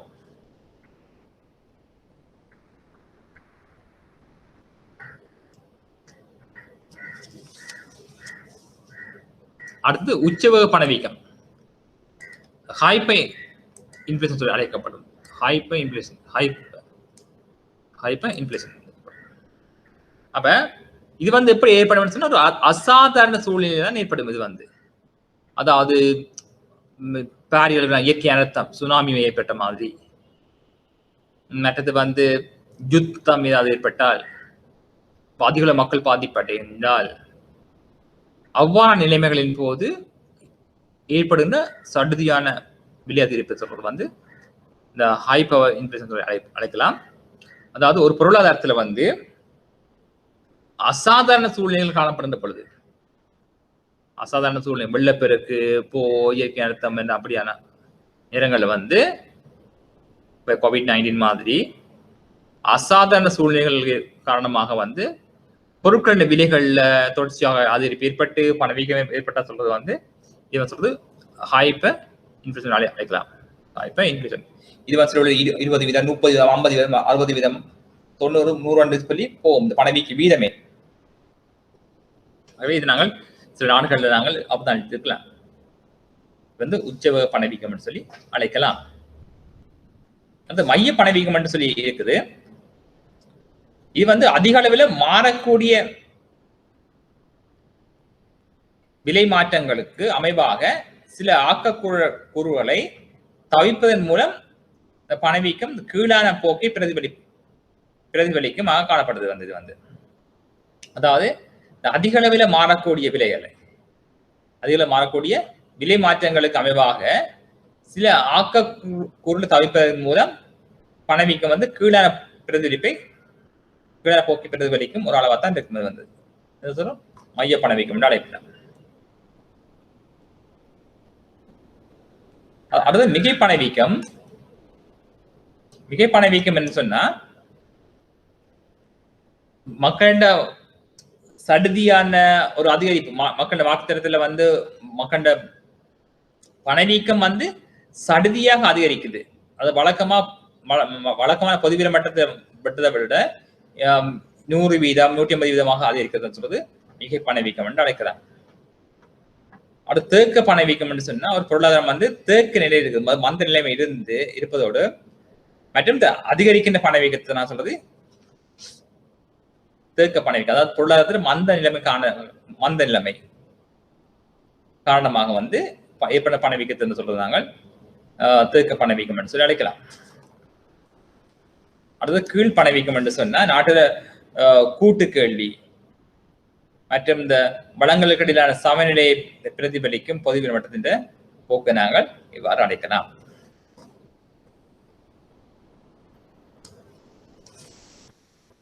அடுத்தது பணவீக்க இடைவெளி என்று சொல்லி நாங்கள் பார்க்கலாம். அது சொல்றது இந்த இன்ஃபிளேஷனரி கேப் சொல்லுவாங்க. இன்ஃபிளேஷனரி கேப் அதாவது பணவீக்க இடைவெளி. பணவீக்க இடைவெளி என்று சொன்னோம்னா நாங்க பார்க்கலாம்.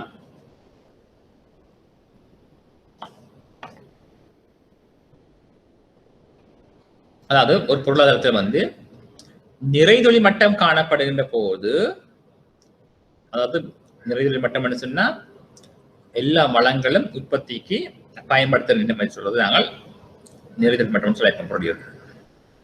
நிறைதொழி மட்டம் என்பது இந்த ஒரு பொருளாதாரத்துல வந்து அனைத்து வளங்களும் உற்பத்தியில பயன்படுத்தப்படுகின்ற நிலைமையை நான் சொல்றது வந்து நிறைதொழி மட்டம் அல்லது வந்து ஃபுல் எம்ப்ளாய்மெண்ட் லெவல் என்று சொல்லி அழைக்கலாம். அதே போலதான் இந்த ஒரு பொருளாதாரத்துல வந்து நிறைதொழி மட்டம் காணப்படுகின்ற பொழுது கேள்வியில் ஏற்படும் அதிகரிப்பு விலை மட்டத்தில் அதிகரிப்பை ஏற்படுத்துகின்றது. அப்ப உற்பத்தியில் மாற்றம் ஏற்படாத நிலையில் கேள்வியில் ஏற்படும் அதிகரிப்பு காரணமாக விலை மட்டத்தில் ஏற்படும் அதிகரிப்பு பணவீக்க இடைவெளி என்று அழைக்கலாம். அதாவது பணவீக்க இடைவெளி என்பது பொருளாதாரத்துல வந்து எல்லா வளங்களும் பயன்படுத்தப்படுது, ஃபுல் எம்ப்ளாய்மெண்ட் காணப்படுது. அப்ப பொருளாதாரத்தில் வளங்கள் பயன்படுத்தப்படுகின்ற போது அந்த மொத்த கேள்வியில மக்கள் ஒரு கேள்வி ஏற்படுத்துகிறோம். மக்களோட கேள்வி அதிகமா இருக்குது, இதற்கு மேல் நாங்கள் பொருள் உற்பத்தி செய்ய முடியாம காணப்படுது. அவ்வாறான நிலைமையின் பொழுது ஏற்படுகிற பணவீக்கத்தை தான் சொல்றது வந்து பணவீக்க இடைவெளி அழைப்பாங்க. அதாவது எங்களோட உற்பத்தி செய்யக்கூடிய கெப்பாசிட்டி வந்து ஒரு குறிப்பிட்ட அளவு தான் காணப்படுது.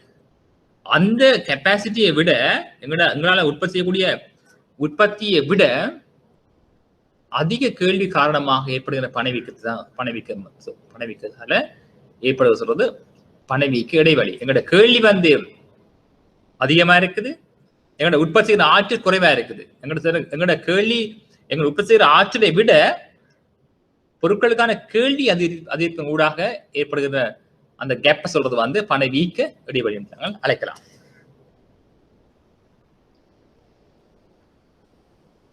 அடுத்தது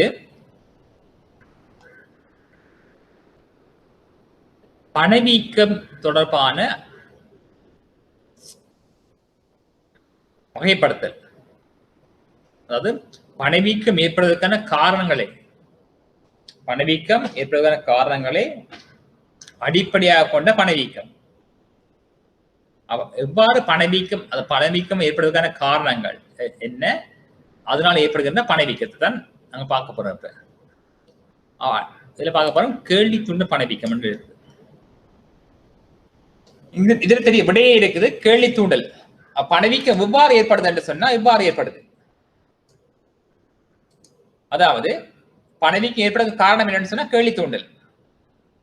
அப்ப பொருட்கள் சேவைகளுக்கு ஏற்படுகின்ற கேள்வி, அதிக கேள்வி. சந்தையில வந்து கேள்வி நிரம்பல் சொல்லி 2 காரணிகள் இருக்கும். இங்க வந்து ஒரு பொருளுக்கு வந்து தொடர்ச்சியாக கேள்வி அதிகரித்தால் விலை மட்டம் அதிகரிக்கும். இந்த விலை மட்டம் தொடர்ச்சியாக அதிகரிக்க செல்லுமாயின் அதனை நாங்க சொல்றது வந்து கேள்வி தூண்டல் பணவீக்கம். அப்ப ஒரு பொருளுக்கு வந்து தொடர்ச்சியாக கேள்வி ஏற்பட்டு கேள்விக்கோடு வலப்பக்கம் நகர்ந்து செல்லும் ஊடாக வந்து அந்த பொருளினுடைய விலை அதிகரித்து ஏற்படுகின்ற பணவீக்கம் கேள்வி தூண்டல் பணவீக்கம் என்று சொல்லி அழைக்கப்படும். இது நான் சொல்றது demand pull inflation, demand pull inflation அழைக்கலாம். நாங்க வந்து உதாரணத்துக்கு நத்தாரன்னு சொல்லுவோம். நாங்கள் கிறிஸ்துமஸ் சீசன்ல வந்து பாத்தீங்கன்னு சொன்னா கேக் செய்யறதுக்கான மூலப்பொருட்கள், அதாவது முட்டை, பட்டர், சீனி ஆகிய முட்டைக்கான கேள்வி அதிகரிக்கும். அப்ப அதிக அளவு கேள்வி ஏற்படுகின்ற பொழுது, குறிப்பிட்ட காலத்தில் அதுல கேள்வி ஏற்படுகின்ற பொழுது அதனுடைய நிரம்பல் அதிகரிக்காத பொழுதும் அல்லது நிரம்பல் பகுதியில் அதிகரிக்காத பொழுதும் விலை கூடும். ஆகவே குறித்த பண்டத்துக்கு ஏற்படுகின்ற கேள்வி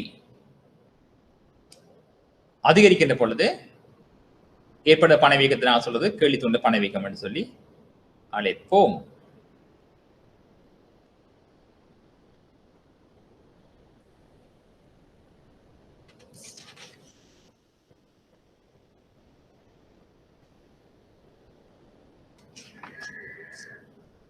அடுத்தது செலவு தூண்டல் பணவீக்கம். இதுலேயே விடை இருக்குது, செலவு தூண்டல் சொல்லி செலவு. அப்ப இந்த பணவீக்கம் எவ்வாறு ஏற்படுது என்று சொன்னா, குறிப்பிட்ட பொருட்கள் அல்லது சேவைகளை உற்பத்தி செய்வதற்கு ஏற்படுகின்ற செலவு அதிகரிக்கும். அதாவது குறித்த பொருட்கள் சேவைகளை உற்பத்தி செய்வதற்கு ஏற்படுகின்ற செலவு அதிகரிப்பதனூடாக நாட்டில் ஏற்படுகின்ற பணவீக்கத்தை நான் சொல்றது வந்து செலவு தூண்டல் பணவீக்கம் என்று சொல்லி அழைப்போம். இது வந்து பொருட்களுக்கு கேள்வி அதிகரிப்பதன் ஊடாக ஏற்படுகின்ற பணவீக்கத்தை நான் சொல்றது கேள்வி தூண்டல் பணவீக்கம் அழைப்போம். செலவு தூண்டல் பணவீக்கம் என்று சொன்னால் குறித்த பண்டத்தினை உற்பத்தி செய்வதற்கு ஏற்படுகின்ற செலவானது தொடர்ச்சியாக அதிகரிப்பதன் ஊடாக ஏற்படுகின்ற பணவீக்கத்தை நான் சொல்றது வந்து செலவு தூண்டல் பணவீக்கம் என்று சொல்லி அழைப்போம். சொல்றது காஸ்ட் புஷ் இன்ஃப்ளேஷன் அழைப்போம். Cost push inflation. இது வந்து டிமாண்ட் ஃபுல் இன்ஃப்ளேஷன் அழைக்கலாம். டிமாண்ட் ஃபுல் இன்ஃப்ளேஷன், இது வந்து காஸ்ட் ஃபுல் இன்ஃப்ளேஷன். அதாவது குறிப்பிட்ட காலத்துல வந்து நாங்கள் குறித்த பண்டத்தை வந்து உற்பத்தி செய்யறதுக்கு வந்து செலவு அதிகரிக்குது, உள்ளீடுகளின் விலை அதிகரிக்குது, மூலப்பொருட்களின் விலை அதிகரிக்குது, ஊழியர்கள் சம்பளம் கூடுது, வாடகை கூடுது, வட்டி கொடுப்பன கூடுது. இவ்வாறு உற்பத்தியின் போது உற்பத்தி பண்டத்தினுடைய செலவு கூடுது, காஸ்ட் ஆஃப் ப்ரொடக்ஷன் கூடுது. அப்படி அதிகரிக்கின்ற பொழுது அதனுடைய பண்டத்தின் விலை என்ன செய்ய முடியும், சந்தையில அதிகரிக்கும். இவ்வாறு அதிகரிப்பதன் ஊடாக பணவீக்கத்திலே ஒரு அதிகரிப்பு ஏற்படும் என்று சொன்னால் அதை நாங்கள் சொல்றது வந்து செலவு தூண்டல் பணவீக்கம் என்று சொல்லி அழைப்போம். அதாவது உற்பத்தி காரணிகளின் விலை அதிகரிக்கிறது, உள்நாட்டு மூலப்பொருட்களின் விலை அதிகரிக்கிறது, இடைநிலை பொருட்களின் விலை அதிகரிக்கிறது, இறக்குமதி பொருட்களின் உயர்வடைதல், அரசாங்கத்தின் வரி வருமானம் அதிகரிக்குது, அரசாங்கத்தின் வரிகள் அதிகரிக்குது, மற்றது இறக்குமதி தீர்வுகள் அதிகரிக்குது, மற்றது வந்து அரசாங்கம் வழங்குற மானியத்தை குறைக்குது. அவை இவ்வாறான காரணங்கள் ஊடாக வந்து அந்த உற்பத்தி பொருளினுடைய செலவு அதிகரிப்பதன் ஊடாக ஏற்படுகின்ற பணவீக்கத்தை நாங்கள் சொல்றது வந்து செலவு தூண்டல் பணவீக்கம் என்று சொல்லி அழைப்போம்.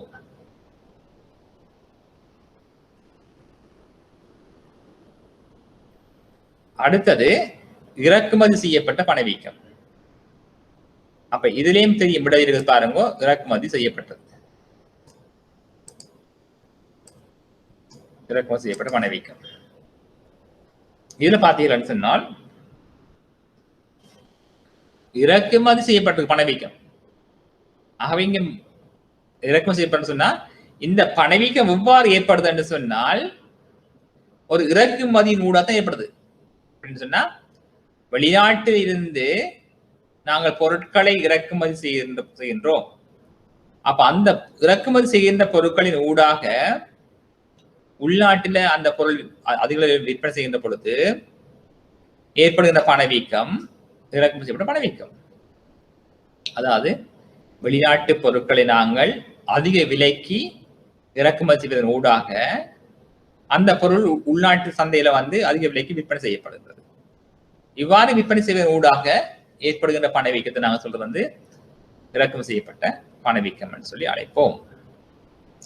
இந்த நிலைமை எப்ப ஏற்படும் என்று சொன்னா திறந்த பொருளாதார சந்தையின் பொழுதுதான் ஏற்படும். மூடப்பட்ட பொருளாதாரத்துல இறக்குமதி செய்யப்பட்ட பணவீக்கத்தை நாங்கள் அவதானிக்க முடியாது.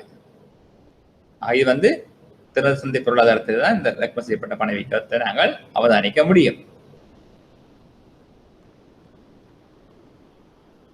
அப்ப ஏன் இது ஏற்படுதுன்னு சொன்னா அப்ப ஒரு நாடு வந்து தனித்து இயங்கிறது அவ்வளவு இலகுவான விடயமே இல்லை.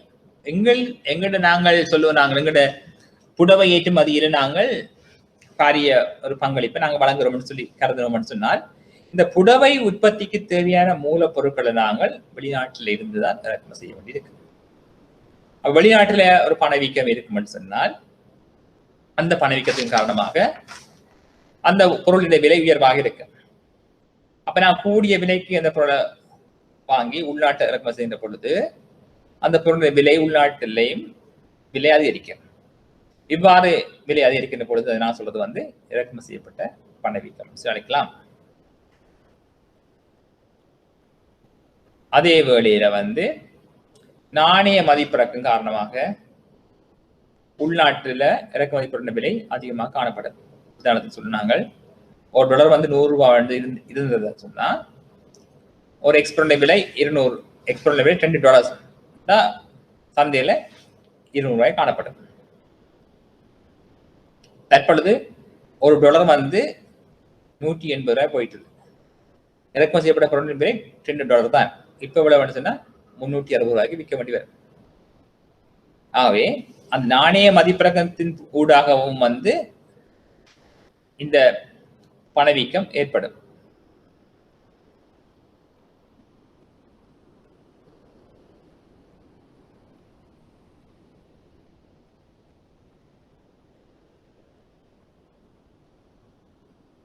ஆகவே இந்த இறக்குமதி செய்யப்பட்ட பணவீக்கம் என்பது இறக்குமதி செய்யப்பட்ட பொருட்களின் விலையின் ஊடாக உள்நாட்டில் ஏற்படுகின்ற பணவீக்கத்தை நாங்கள் சொல்றது வந்து இறக்குமதி செய்யப்பட்ட பணவீக்கம் என்று சொல்லி அழைப்போம்.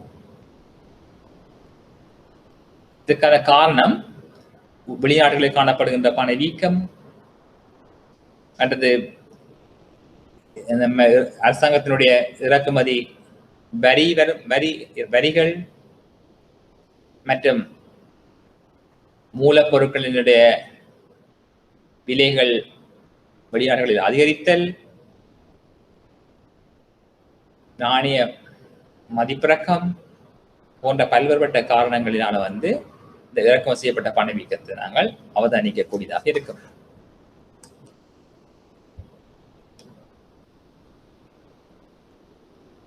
ஆகவே நாங்கள் பார்த்தபடியே நாங்கள் பார்ப்போம்னு சொன்னால் நாங்கள் பார்த்தது வந்து இன்னைக்கு விலை உறுதிப்பாடு பார்த்து நாங்கள் விலை உறுதிப்பாடுன்னு சொன்னால் என்ன, அந்த உறுதிப்பாட்டு அளவிடுற முறைகள் இருந்து பணவீக்கம் சொன்னால் என்ன, பணச்சுருக்கம் எப்படி இருக்கும்னு சொன்னா பணவீக்கத்துக்கு எதிரானதான் பணச்சுருக்கமா இருக்கும். ஆகவே இங்க வந்து பொது விலை மட்டும் தொடர்ச்சியாக அதிகரிக்கிறதுன்னு சொன்ன பணவீக்கம். ஆகவே பொருட்களின் விலைகள் வந்து தொடர்ச்சியாக குறைவடைந்தால் பணச்சுருக்கம் நடக்கலாம். பணவீக்கத்தின் பொழுது இந்த நாணயத்தின் உட்பெறுமதி வீழ்ச்சி அடையும், நாணயத்தின் கொள்வன சக்தி குறைவடையும். பணச்சுருக்கத்தின் போது நாணயத்தின் கொள்வன சக்தி அதிகரிக்கும். இது விலை உறுதிப்பாடு முக்கியத்துவம்னு சொன்னா நாங்கள் பார்த்து நாங்கள் விலை உறுதிப்பாடு பொருளாதாரத்துல முக்கியத்துவம் காணப்படுது. என்னன்னு சொன்னா பொருளாதார வளர்ச்சி பொருளாதார வளர்ச்சி ஏற்படுத்துறதுக்கு, மற்றது உற்பத்தி துறை அதிகரிக்கிறதுக்கு, நுகர்வுத்துறை அதிகரிக்கிறதுக்கு, முதலீட்டு அதிகரிக்கிறதுக்கு, வேலையின்மை அதிகரிக்கிறதுக்கு, மற்றது வறுமையை குறைக்கிறதுக்கு எல்லாம் இந்த விலை உறுதிப்பாடு முக்கியமாக காணப்படும். இந்த விலை உறுதிப்பாட்டை பாதிக்கிற காரணிகள்னு பார்த்த நாங்கள் அப்படி பார்க்க போய்க்க அந்த உள்நாட்டுல விலை உறுதிப்பாட்டு காலநிலைகள், உள்நாட்டு குழப்பங்கள் மற்றும் கலாச்சார நிகழ்வுகள் போன்ற விலை உள்நாட்டு உறுதிப்பாட்டை பாதிப்படை செய்யும். அந்த பணவீக்கத்தை எவ்வாறு கட்டுப்படுத்த நடவடிக்கை பார்த்த நாங்கள் இவ்வாறு தொடர்ச்சியாக பார்க்கலாம். உங்களுக்கு எதிர்வரும் காலத்தில் இது தொடர்பான கையேடுகள் வழங்கப்படும்.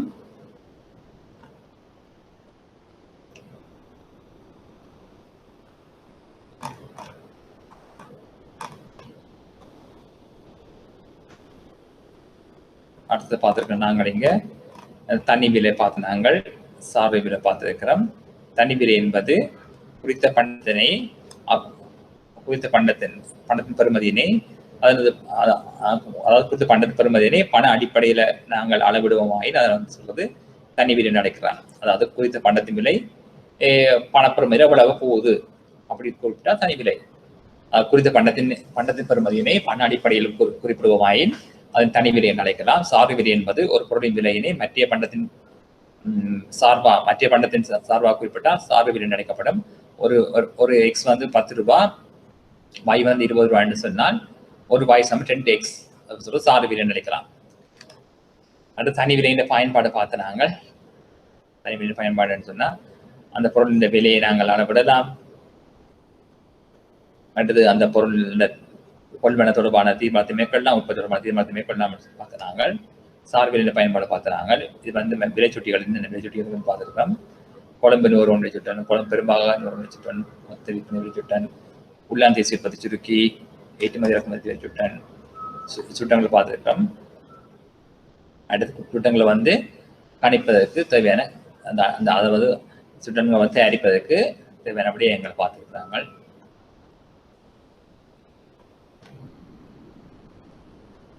மற்றது கூலி வித சுட்டங்களும் பார்த்திருக்கிறோம். இதுல பணக்கூலி தெரியும் உங்களுக்கு. பணக்கூலியை பார்த்திருக்கணும். அதாவது ஊழியம் தனது காரணிச்சியை வழங்கியதற்காக பண வழியை பெற்றுக்கொள்கின்ற வருமானம் அல்லது கூலியை பணக்கூலி அடைக்கலாம். நாங்கள் இங்க இந்த பணக்கூலி இந்த கொள்வன சக்தியை நாங்கள் சொல்றது மெய்க்கூலி அடைப்போம். மெய்க்கூலி பணக்கூலியினுடைய கொள்வன சக்தியை நாங்கள் சொல்றது மெய்க்கூலி அழைப்போம். பணக்கூலியிலிருந்து இந்த பணவீக்கத்தை கழித்து வருவது மெய்க்கூலியாக காணப்படும். அடுத்தது விளைச்சலின் பயன்பாடு, குறைபாடு, பணவீக்கம், பணவீக்கத்தின் வகைகள். இது இதையும் பார்க்கணும். பணவீக்க இடைவெளி மற்றும் பணவீக்க ஏற்பட காரணி அடிப்படையாக கொண்டு பிரிக்கப்பட்டிருக்குது. வெளி தூண்டல், சிறப்பு தூண்டல், பணவீக்கம். இதை நாங்கள் பார்க்கலாம். பணவீக்கம்